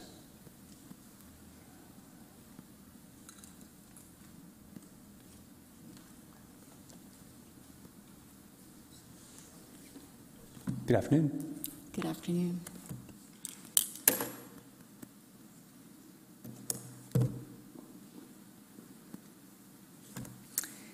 Good afternoon, everyone. My name is Wanda West, and I live in Ward 9. I am here this afternoon to speak on behalf of the Active Transportation and Trails Advisory Committee, with which I am a member. As both a member of this committee and a resident of Kitchener, I am an active user of numerous trails as both a pedestrian and a cyclist. I enjoy and am pleased in the progress our city has made over the past several years to work at developing and improving both the trails on and off the road. That being said, I still know there is more room for improvement.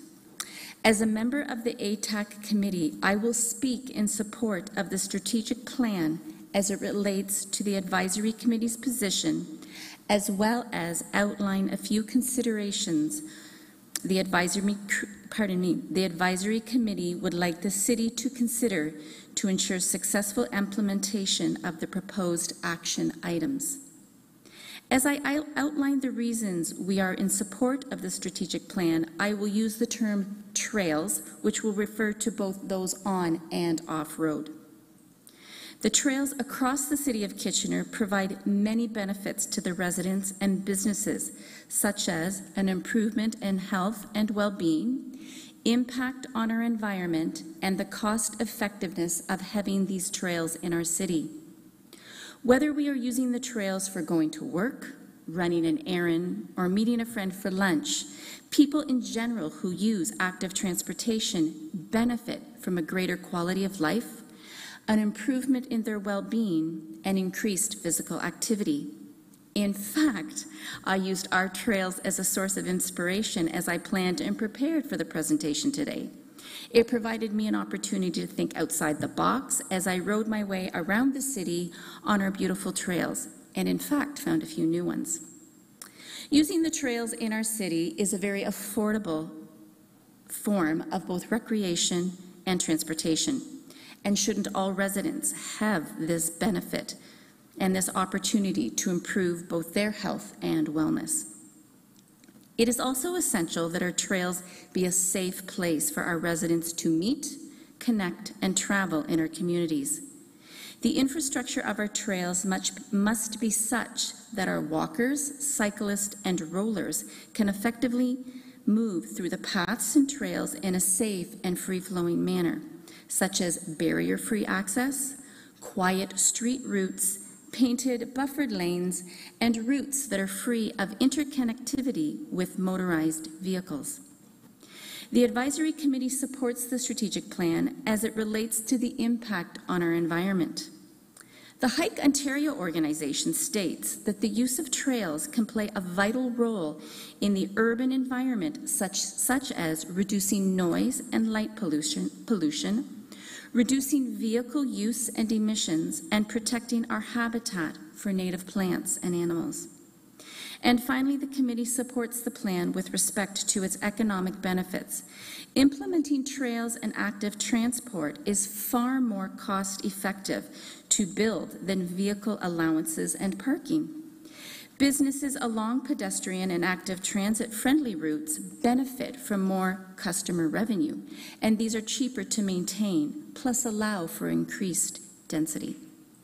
ATAC advises City Council to consider the following to ensure successful implementation of the proposed action items: closing the gaps to ensure end-to-end connectivity, educating people of the timelines to complete these actions, adding more bike and scooter parking in the transportation master plan, while reducing vehicle parking requirements, to consider walking as the primary mode of transportation as opposed to the alternative mode, designing and developing plans for all ages at both ends of the spectrum, children and the elderly, mapping for different forms of transportation by providing different tiers on the city's website, and expanding the wayfinding from the Iron Horse Trail to other routes to make more connections between our communities. In summary, the Active Transportation and Trails Advisory Committee supports the strategic plan with an emphasis on improving our safety and well-being, lessening our impact on the environment, and reducing costs for residents and businesses. Thank you. Thank you kindly, Ms. West, for your presentation. There is one question, Councillor Michaud. Thank you, and thanks for your presentation.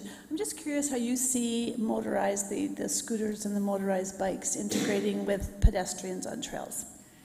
Oh, that's a big question. I mean, ideally, it would be lovely. I'm going to speak personally. Having traveled with my bike across North America and having cycled across Europe, I do know there are ways that paths and trails can be done such that they don't have to interconnect. You know, whether it's side by side along a road, we need to make sure that safety is the utmost of importance when we create the trails for our residents, because I do believe that's paramount in everything that can be done to ensure that our residents are safe on those trails. Thank you. I agree that is a tough question. Councillor Chapman. Yeah, my question was along the same lines. I know the Grand River Accessibility Advisory Committee, has concerns about trails and the use of them, and so yeah, not that you have the answer, but I would hope that that can be worked on more through GRAC and with staff. So I mean, it's an interesting shopping list, and I don't know where we would begin, and I think some of these things are already happening. It's just, yeah, it'd be nice to see them happen quicker, I'm sure. Do you have have you prioritized your asks in any way? The committee has not given me direction in regards to them being prioritized, but in any way. However, like I mentioned just now, I believe safety is our first one that we need to ensure. I also think that the wayfinding is very important, because I know as we ride the trails, I think to get from point A to B across our city, it's really important to guide residents and visitors as to how to get from one location to another. That it benefits the residents from seeing our great city, as well as providing the extra revenues to the businesses that might be along those trails and pathways. Right. Okay, thank you. Thank you. And lastly, Councillor Clancy.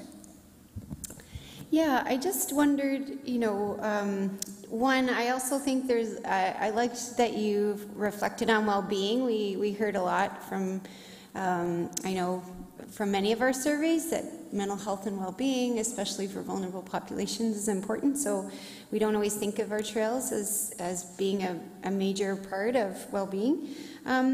But I know that there's a lot of debate in the community about this infrastructure. And how would you try to communicate what you've shared with us today with the broader community, so that folks might look at it from another lens if they're not active users of all the different kinds of lanes themselves, the data? Yeah, I mean, one of the things we did also prioritize within our list was that education piece. It's very important that residents are aware of, just where the trails go, how to access them. Safety, I just think of myself as I'm riding down the trails. I want to put that 1 meter stick on the back of my bike, just to make sure that, the motorists know that they're supposed to maintain a certain distance. But I think education is very key to everyone, because that's the best way we can get it across.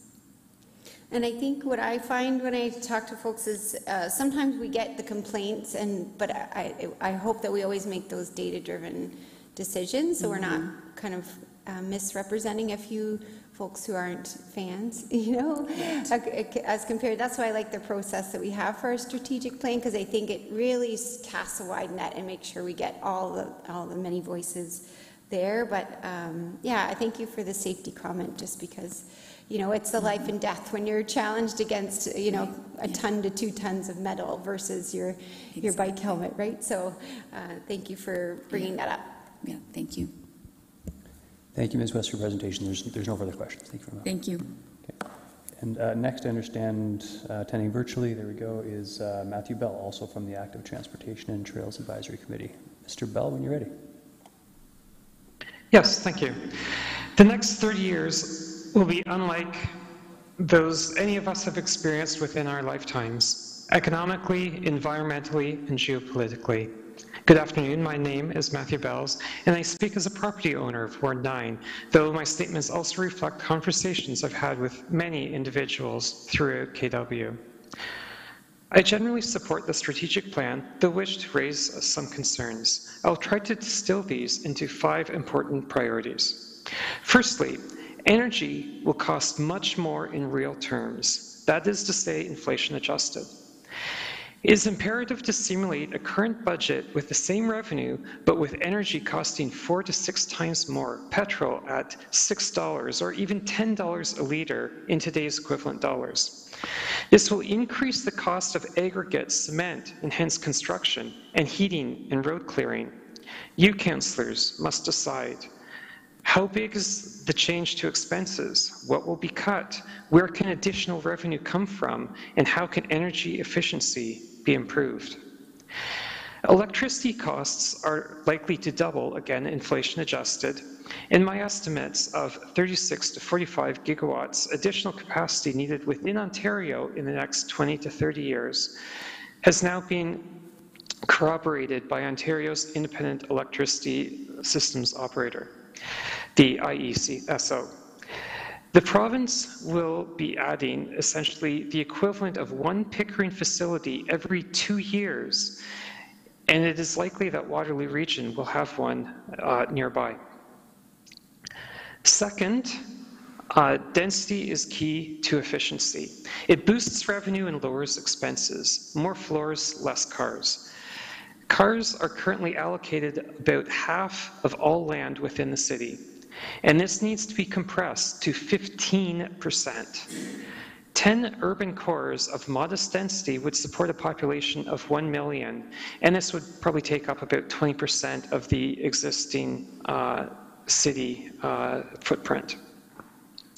E-bikes and e-scooters will most likely become the predominant urban transport, completing more trips than any other vehicle, second only to walking. Cities must prepare and encourage it by building safer infrastructure. These need to generally be separated from both pedestrians and from cars. How would intermodal trips work with e-bikes and buses? Active Transit should get half the transportation budget, both capital and operational. Thirdly, parking reform.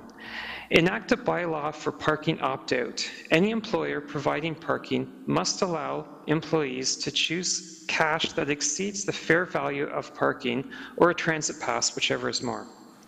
Abolish parking minimums and create bicycle and scooter parking requirements. Fourthly, embrace tech. I'm not saying rely on fantasy. The goal is to embrace the cost savings and social benefits if some of these become viable. Autonomous LRT, drone deliveries, and robotic sidewalk clearing, and many more that may not be yet imagined. Lastly, focus on humans.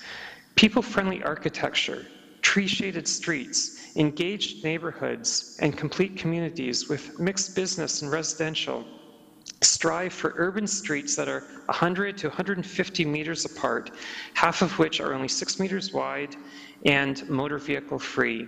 Infill urban cores with these pedestrian streets or trails.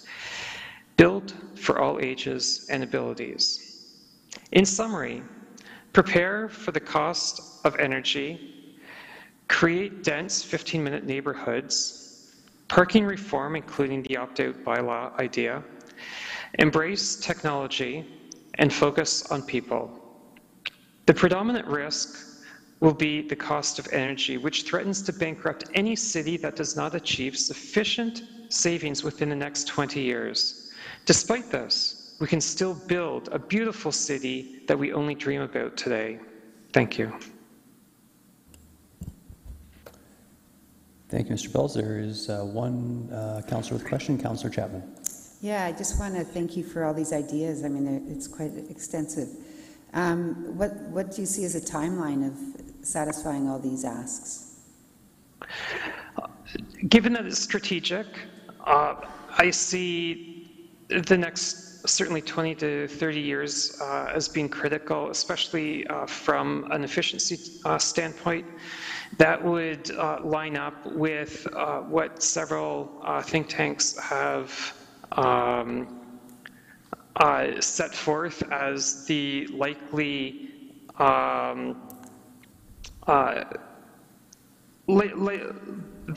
kind of roadmap of when some of these costs would increase. Okay, thank you, and thank you for your presentation. Yeah, thank you, Mr. Bells. Thank you. There are no further questions. Thank you. So that concludes the delegates and the questions. Mayor Verbenovich. Thanks very much, Chair Davey, and it's my pleasure to move the recommendation that's before us, which is really the culmination of many months of work by both staff, Compass Kitchener, our Citizens Advisory Committee or panel, and literally many hundreds of residents who have provided input through either environic surveys or other surveys, Engage Kitchener opportunities and so on, into our new 20-year vision statement and strategic plan that's going to guide this council and our municipality for the next 4 years. I do want to read the vision statement rather, because I think it's an important one, and it reads, "Building a city for everyone where, together, we take care of the world around us and each other." And I think that's an important statement, and one that is, I would argue, not like many other vision statements of other municipalities across Ontario or across Canada. It speaks to building a city for everyone, so it speaks to inclusivity. It speaks to the fact that we can't do this on our own, that we need to do this together. And together really means a whole of community approach. It involves the other orders of government, it involves not-for-profit agencies, it involves academia, it involves the business community, it involves civil society.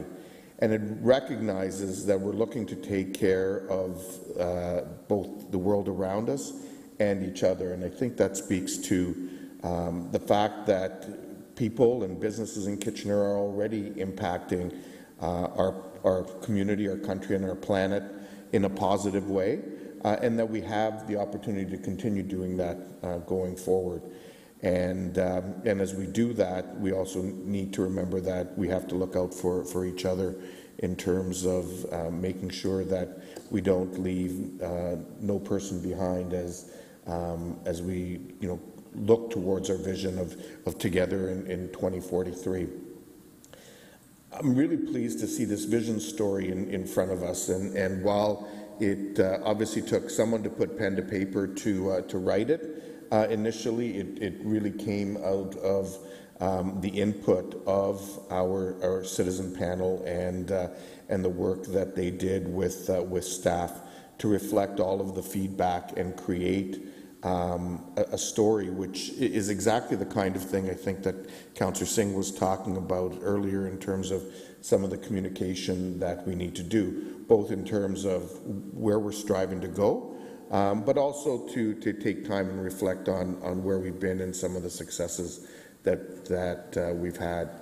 I think in terms of the 5 key areas that we've identified, and arguably an ambitious but reasonable number of actions that go along with each of them, I think we have provided really an opportunity to guide this council, to guide our staff, and to guide our community in terms of the work that's going forward, speaking to the initial 4 years of the vision that we're trying to create. So in closing, I really just want to again say what I said earlier, a sincere thank you to Catherine and Angie and all the staff from our CAO and CLT all the way throughout the organization, all the citizens who have been part of this process to get us here. And now, once we finalize this, now the real hard work begins as we roll up our sleeves and look to move these agenda items forward over the next remaining 3 and a bit years of this council and into the first year of the next council. Thank you. Thank you, Mayor Rabinovich. There are 2 more people in the queue for comments. Just would like to check in at this point too. It is 5 o'clock. This is the time our committee is supposed to be ending. We still have 2 more items in special council, so I would encourage folks, if they could, to please be succinct. Next is Councillor Schneider. Thank you, Chair Davey, and agree with everything the Mayor said. I just wanted to point out something that came out of the Plan With Us resident panel final report.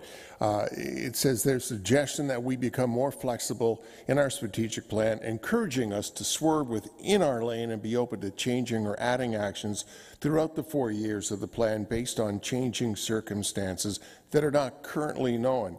Another point to bring up, they also show great insight into the interconnected nature of the goal areas and actions, sharing that this should be presented in a way that highlights the positive relationships between actions and how selecting some actions to invest in can produce multiple benefits for the community. So again, great work, and looking forward to getting moving on this and moving the needle. Thank you. Councillor Chapman. Yeah, again, thanks for this, the work that's been done thus far. I just want to reiterate the importance of looking at all the action items through the multiple lens that I mentioned earlier. So equity, affordability, disability, environmental sustainability, truth and reconciliation, and I'll add to that list an economic lens, so that we're not working in silos, and there are ways that we can interconnect them through that process. Thank you. Yeah, I will simply echo the Mayor's comments in terms of the work by staff, and I have to say I'm really impressed in how I see this as strategic plan is really reflecting not only Council's hopes and dreams, but the broader community. So excellent work on that. So it has been moved by Mayor Verbenovich. I would call the question. Those in favor? Recorded vote's been called for.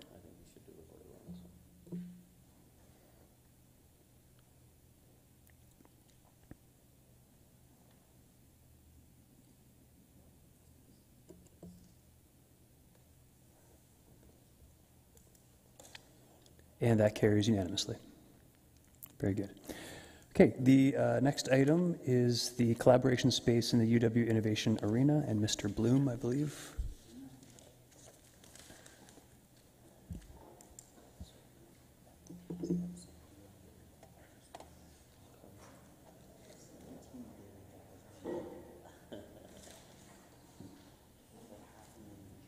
Good afternoon. When you're ready, sir.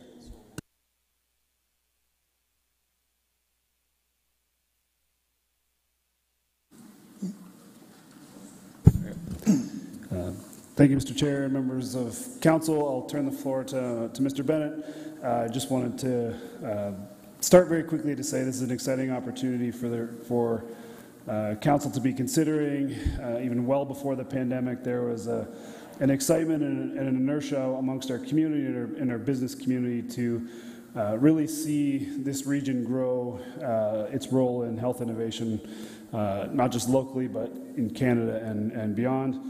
And even through the pandemic, and with the great work at the University of Waterloo to bring the innovation arena forward, we're just seeing the inertia grow and grow. So today we have an opportunity to not just be a funding partner with the university, but actually be active in the amazing work that will happen at the arena. So with that, I'm going to turn it over to Mr. Bennett. Good afternoon. Good afternoon, Chair Davey and members of council. We're pleased to share the proposed vision for the Waterloo Region Small Business Center in the Innovation Arena on the Health Sciences campus. In November 2020, Council made the transformative decision to partner with the University of Waterloo and their incubator Velocity to invest $8.5 million in the state-of-the-art Innovation Arena to support Make a Kitchener 2.0's key pillar, growth and health innovation. And we'd like to thank you for your investment. Construction is well underway, with the financial support from all senior levels of government being provided. Healthcare spending in Canada reached $331 billion in 2022, with significant spending increases expected as the population ages, and specifically Kitchener's spending is expected to double to $802 million by 2041. As part of our agreement with the university, 5,000 square feet was to be leased to the City of Kitchener for $1 per year for 2 10-year terms to house the Small Business Center. The Small Business Center is interacting with more users in health, with practitioners such as paramedical services, wellness, healthy food, counseling, and registered health services. We envision the Small Business Center space to be really cool and experiential, providing co-working space, programming, hot desks, multi-purpose room, events, and supports to health-based businesses and entrepreneurs. The design is being finalized, which will either be open concept or a dedicated space. The space would provide the Small Business Center users the unique opportunity to interact, collaborate, and network with innovators from Velocity, as well as on-site clinicians and researchers with access to labs and potentially progressing to acceleration programs. This would be a unique small business center in Ontario. As the business case reflects, at year 5, annually, there is expected to be up to 400 business consultations, 200 referrals from Velocity and Health Partners, up to 48 networking events, and up to 24 business development seminars. The focus is on startup and scaling of new entrepreneurial businesses, entrepreneur retention, and employment growth. At the time, the cost to build out the space had not been defined. However, it has now been estimated to be $386,000 for dedicated space by the general contractor, Malou Blamey. With construction costs of $85 per square foot, the costs compare favorably to industry middle-range build-outs of $81 to $135 per square foot, especially with the unique and complex infrastructure of this facility. The university is also absorbing 50% of the small business center's infrastructure costs, including HVAC and electrical. The university will be the project manager for the build-out as they are managing the construction of the balance of 85,000 square feet. It is anticipated that Velocity will occupy their space on the second floor in Q2 of 2024, and the Small Business Center will occupy their space in Q3 of 2024. Due to inflation and unforeseen and escalating construction overruns on many projects recently, we are proposing a 10% contingency, bringing total fit-out costs to $425,000, with an additional $25,000 for furniture. Funding would be provided through EDIF 2.0. 50% of the common area maintenance charges, which is hydro, gas, water, and maintenance, which the Small Business Center is responsible for, were estimated in 2020 at $17,500. Due to the unique building, inflation, the 4-year time lag, this number could change, and we won't really know until occupancy in 2024. The intent is to incorporate the common area maintenance charges in the 2024 operating budget. The Small Business Center is responsible for all of their own operating costs.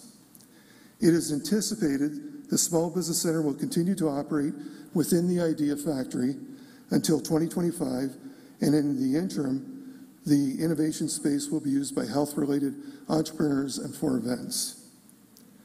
I'd like to acknowledge that the university has been a fantastic partner, collaborating with us since the announcement, with regular meetings, collaboration of ideas, while including the city as part of the review panel for the 9 groups that will occupy the main floor.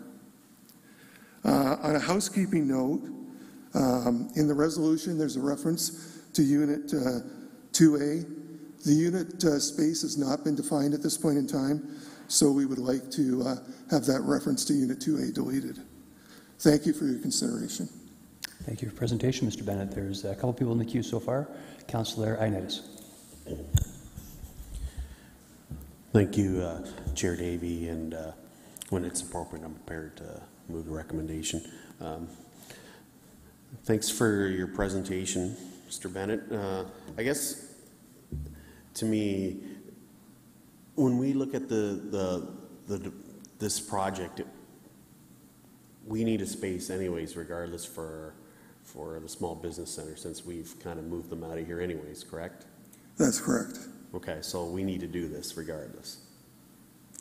Yes, they will need space in the future, especially if the Idea Factory is redeveloped. Okay. Yeah, Mr. Boone, do you want to add? I think Mr. Bennett just provided the clarity, but currently the Small Business Center's operations at the SDG Idea Factory is only guaranteed until, I think, September of 2025, and if the museum is ready to move in, then yes, we would have to find them a new space. Regardless, I think that space is pretty small.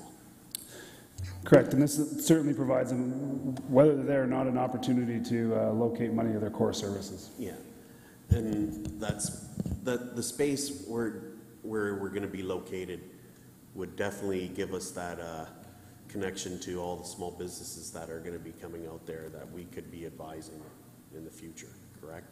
It will certainly enhance the profile of the small business center and the entrepreneurs that are using it, especially with access to collaboration with Velocity and clinicians and other groups that will be co-locating in the space. Okay. Thank you. Thank you, Councillor Chapman. Yeah, just a couple questions. Can you just remind us of the contributions that the other levels of government have given to this whole project? The federal government is investing $6.6 million, and the provincial government is investing $7.5 million. Okay. You mentioned numbers, and I didn't get them all written down, but you talked about an increase or a number, 400 business consultations, I don't know, 1,000 events, or like I said, I didn't write down the numbers, but can you tell us how that compares to what's being done now?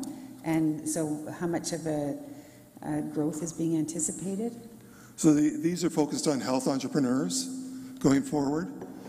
So it's a significant increase over what's being, the consultations that are being carried out currently. So it's not just the, you're talking about just health increases or all consultation increases? This is around health. Just around health? Yes. Oh, okay. And so I understand that this is a Waterloo Region Small Business Centre. Are the other municipalities contributing to this space? So through the chair, no. The services, though, that are provided by the staff of the Small Business Center are made up of staff across the three organizations. So Cambridge, for example, their business advisor could meet with somebody and provide training and services in the space, but we have not asked the other municipalities for space. Typically, if each city wants to provide space within their municipality, they provide it. So for example, Cambridge provides space within Grand Innovations in a similar fashion as here. They did not ask us to contribute to that. That's essentially how we've been operating, but share resources at a staff level. So each municipality has its own small business center? Correct.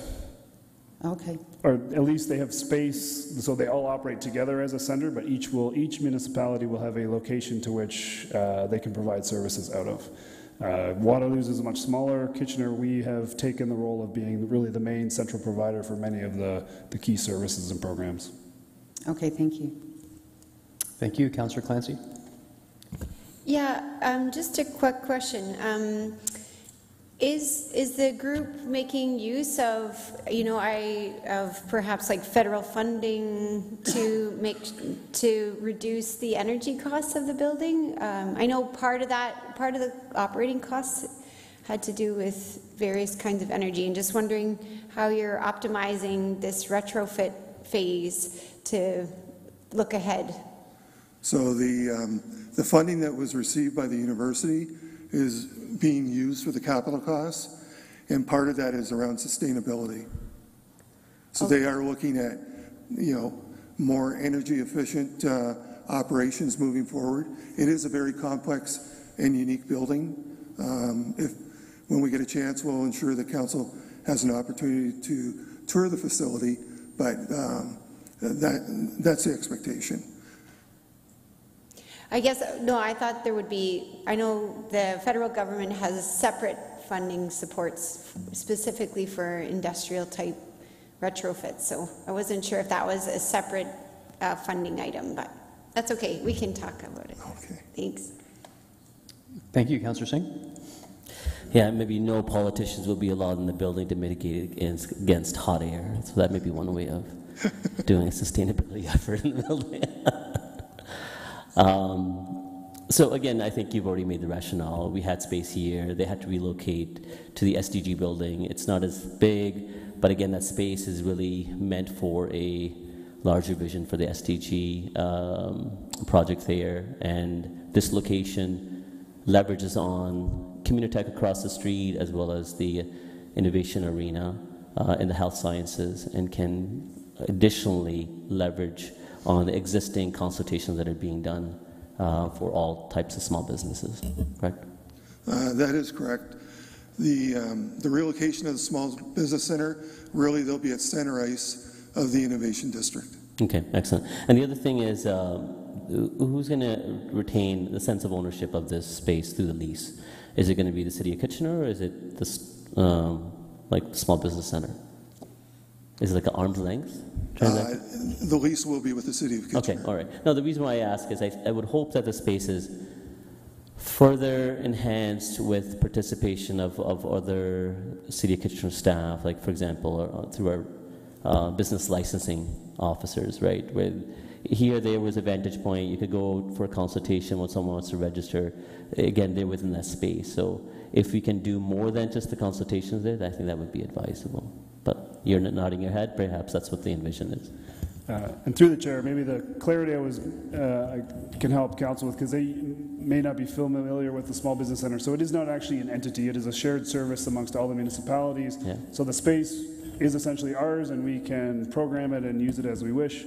But the small business center being a regional vehicle to attract regional entrepreneurs and new businesses is really just a vehicle for us to help provide service across our community. But yes, at the end of the day, it will be City of Kitchener space, and we can, if there are opportunities to augment programming on just the small business center, then absolutely we can do that. So there's more that can be done out of that space. Okay, that's great actually. That's a huge asset. How much square foot, remind me again, how much square footage? I know it's in the report, but 5,000 square feet. 5,000. How much square footage is available here at the City Hall? Or was? I believe it was a couple thousand, maybe 3,000, 3,000 or 4,000. So it'll be much more space there for us. So increasing a footprint. Okay, correct. That's excellent. Thank you. Thank you, Councillor Johnson.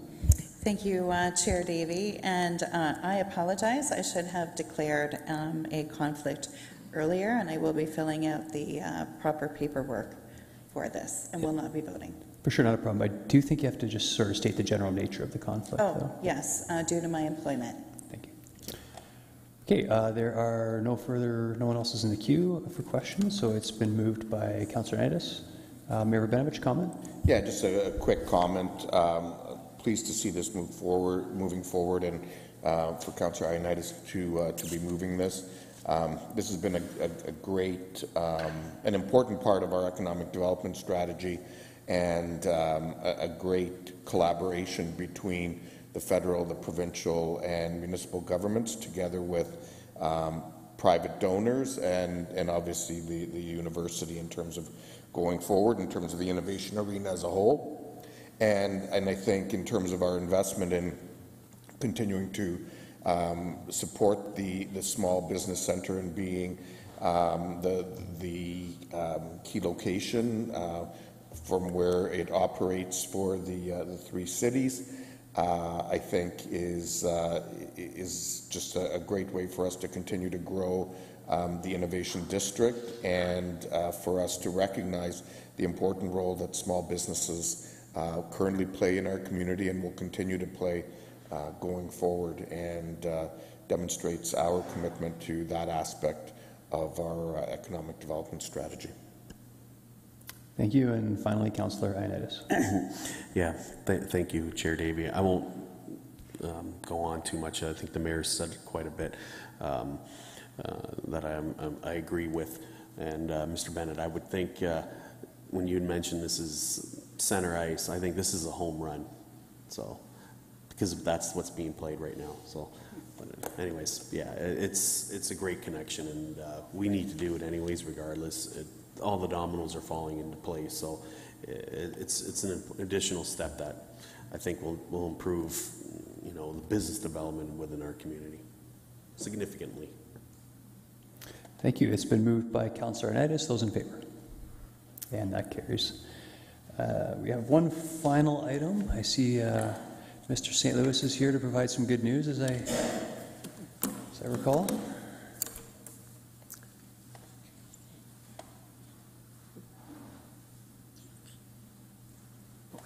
Thank you very much. Good afternoon, committee members. I'm here today to speak to you about natural gas rates. So there are two components of natural gas, and a lot of this is review for the committee. The gas supply rate, which is the commodity rate, which is a pass-through cost, and the delivery rate, which is the cost to deliver the natural gas to the residents or industry or commercial business. Natural gas supply rates are driven by many factors, the first being supply and demand, which is really impacted mostly by the weather. If it's cold outside, the price of natural gas spikes up, which increases the cost of natural gas. And so we have a gas purchasing policy there that we have. It's a blended rate. It's on a 3 years, so we're able to buy fixed prices up to 3-year contracts. So to have a balanced portfolio and to provide more stable rates to our customers. So we also have a gas stabilization reserve, and this reason is because of the fluctuability of the stabilization reserve to absorb the sharp market prices. If, as I mentioned, if the price of natural gas goes up, or if revenues go down, or if it's a warm winter, then we wouldn't be able to make the revenue requirement, and that's the purpose of the gas stabilization reserve. You've seen this graph here before. The red, sharp, spiky graph is the market price for natural gas over the last several years. The mostly horizontal blue line is Kitchener Utilities gas rates over the last years, and the dotted lines are Enbridge. The vertical line there is the current status now. And as you can see, we've had a pretty stable rates up to the 2022, which we had to react and increase as the market had increased. However, now the natural gas rates have come down. And so we believe we can pass those savings on to our customers. They are, however, projected to increase in the new year, as you can see by the forecasted curve. So the gas supply rate, as I mentioned, it's a pass-through rate. It's the stabilization at the end of this year is forecasted to be over the limit there, the maximum benchmark limit. So what we believe we can do is reduce the supply rate so that by the end of 2024, we'll reduce that rate or the stabilization limit to within the maximum limit there. So we're passing that savings back on to our customers. Staff are going to continue to market, to watch the market and to report back to council if there's any changes within the market. The gas delivery rate is very similar to the supply rate, is impacted by the weather, as well as other factors for inflationary purposes. But weather plays the majority of the part. As I mentioned before, if it's a warm winter, then we may not make the revenue requirement, so we may need the gas stabilization reserve to provide additional funding for our various programs. So in 2023, there was new legislation, Bill 93, which was the locating infrastructure regulation. So due to that, we've had to add a number of staff to comply with those regulations, which increase our cost of operating. We're seeing budgetary increases in 2024, as well as we want to support the funding. We've already started the Kitchener Utilities Energy Transition Plan, so we want to provide additional funding from phase 2 of the plan, because we're in phase 1 right now, gathering information, but phase 2 is looking at various options, and that's where we're going to need additional resources to look at those options. And lastly, we're right now in an OEB proceeding with Enbridge as they're looking at their 2024 rate case, and we're seeing a large increase to our cost with Enbridge of almost $1 million, but we're working through that process, and that will come out of the OEB proceeding shortly. So what we're seeing now, based on these factors, we're going to have to increase rates on the delivery side, but only 1.5 cents per cubic meter. And so these changes will wanted to do them in conjunction with the gas supply rate. So you'll have a decrease in the supply rate, but an increase in delivery rate. So a net will be a decrease in the overall cost of providing natural gas to our customers. And so visually, you can see we're going to, like I mentioned, supply rate decrease of 4.15 cents with an increase on the delivery of 1.5 cents was the net result of a decrease of 2.65 cents per cubic meter for M1 customers. So the average customer, residential customer, will save approximately $53 over the course of the year next year. So as the recommendation is report, we want to decrease the supply rate by a few cents and increase the gas delivery by a few cents and continue to monitor the gas supply market. That has ended my presentation. Questions, Councillor Clancy? Yeah, just for clarification, can you explain a little bit about the Enbridge business? Like, I was reading about how their pricing affects us. Can you just explain how that happens?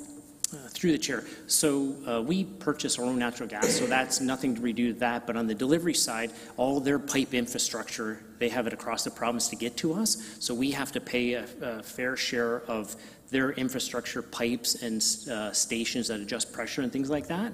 So anything to get the gas to us, and those are the prices that we have. And they have operations and maintenance and capital costs from all their infrastructure. And our storage is in Dawn around Sarnia, and so that's where we store the gas, and it's delivered to us. So we have to pay for that infrastructure as well as storage fees in there. So it's their increase really in capital and operating, which is driving the increases to us. And that's what you're negotiating right now? Correct. Well, we're not negotiating. It's through the OEB, so they make their rate application to the Ontario Energy Board, and then there's interveners, and we're an intervener, so we're engaged in this process and asking questions and getting feedback. And so at the end of the day, it's OEB who makes a recommendation of approval of their gas rates. Okay, thank you. And I just appreciated the difference that you communicate to customers. I think folks don't realize, you know, that if we were Enbridge customers, how much our pricing would be different. So I appreciate your efforts to communicate that to residents.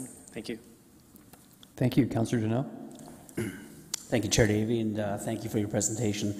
I think anytime we can save people a few bucks, I think it's always a good thing. And so while it's not a huge amount, I think it goes a little bit of a ways to help some of our families. And so I'm hoping we can get that messaging out at some point in time that we are decreasing their rates. And when the time's appropriate, I'd like to move this. And I'd like to thank the forefathers or four people who came before us who decided to keep this as a city-owned entity. It's easy to sell off things in the short term because you need money, but in the end, you don't never make that money back. And so I think this is one of those cases where keeping it makes sense. And so thank you. Well said. Thank you. Councillor Chapman. Yeah, thank you for this report. Can you give us some sense of, you talk about additional funding to support Kitchener Utilities' energy transition plans. What are those plans? What's the timeline? What do you think the ask will be at a later date? Sure. So that's the project Kate Daly's working on. And so that project is, right now we're doing communication. We'll be engaging with the public in the fall.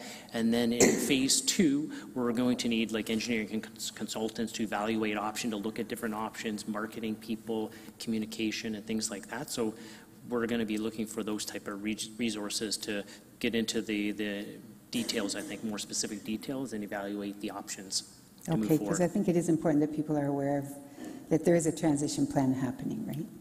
Yeah. Yeah. Okay, thank you. Thank you, Mayor Verbenovich. Thanks, Chair Davey, and thanks for bringing the report forward. Just as a follow-up to that, I think it might be actually a good opportunity to just clarify something that I think was printed in a recent article that the Record did on all of this, because one of the things that I was asked is, would council consider selling the gas utility? And while staff obviously have to, as part of the review and that's being done, consider all options, I want to be absolutely clear that from my perspective, this city has been incredibly well served by Kitchener Utilities for well over 100 years, and in my view will continue to be well served by Kitchener Utilities for many decades going forward.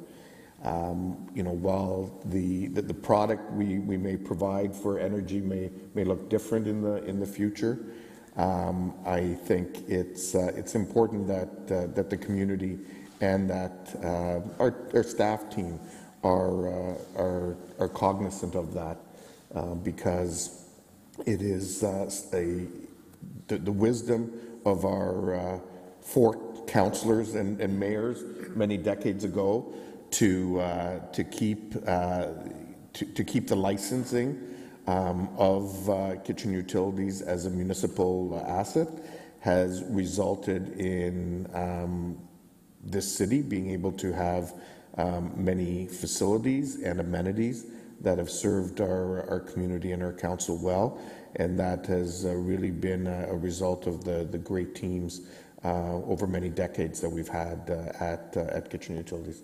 So I just wanted to use this opportunity to share that and to thank you and your team for your current leadership of that. Thank you, much appreciated. Thank you. Everything's been covered well. I have no comment. It's been moved by Councillor Deneau. Those in favor? And that carries unanimously. Thank you, Mr. St. Louis. Thank you. Mr. Mayor, Special Counsel. Swap here.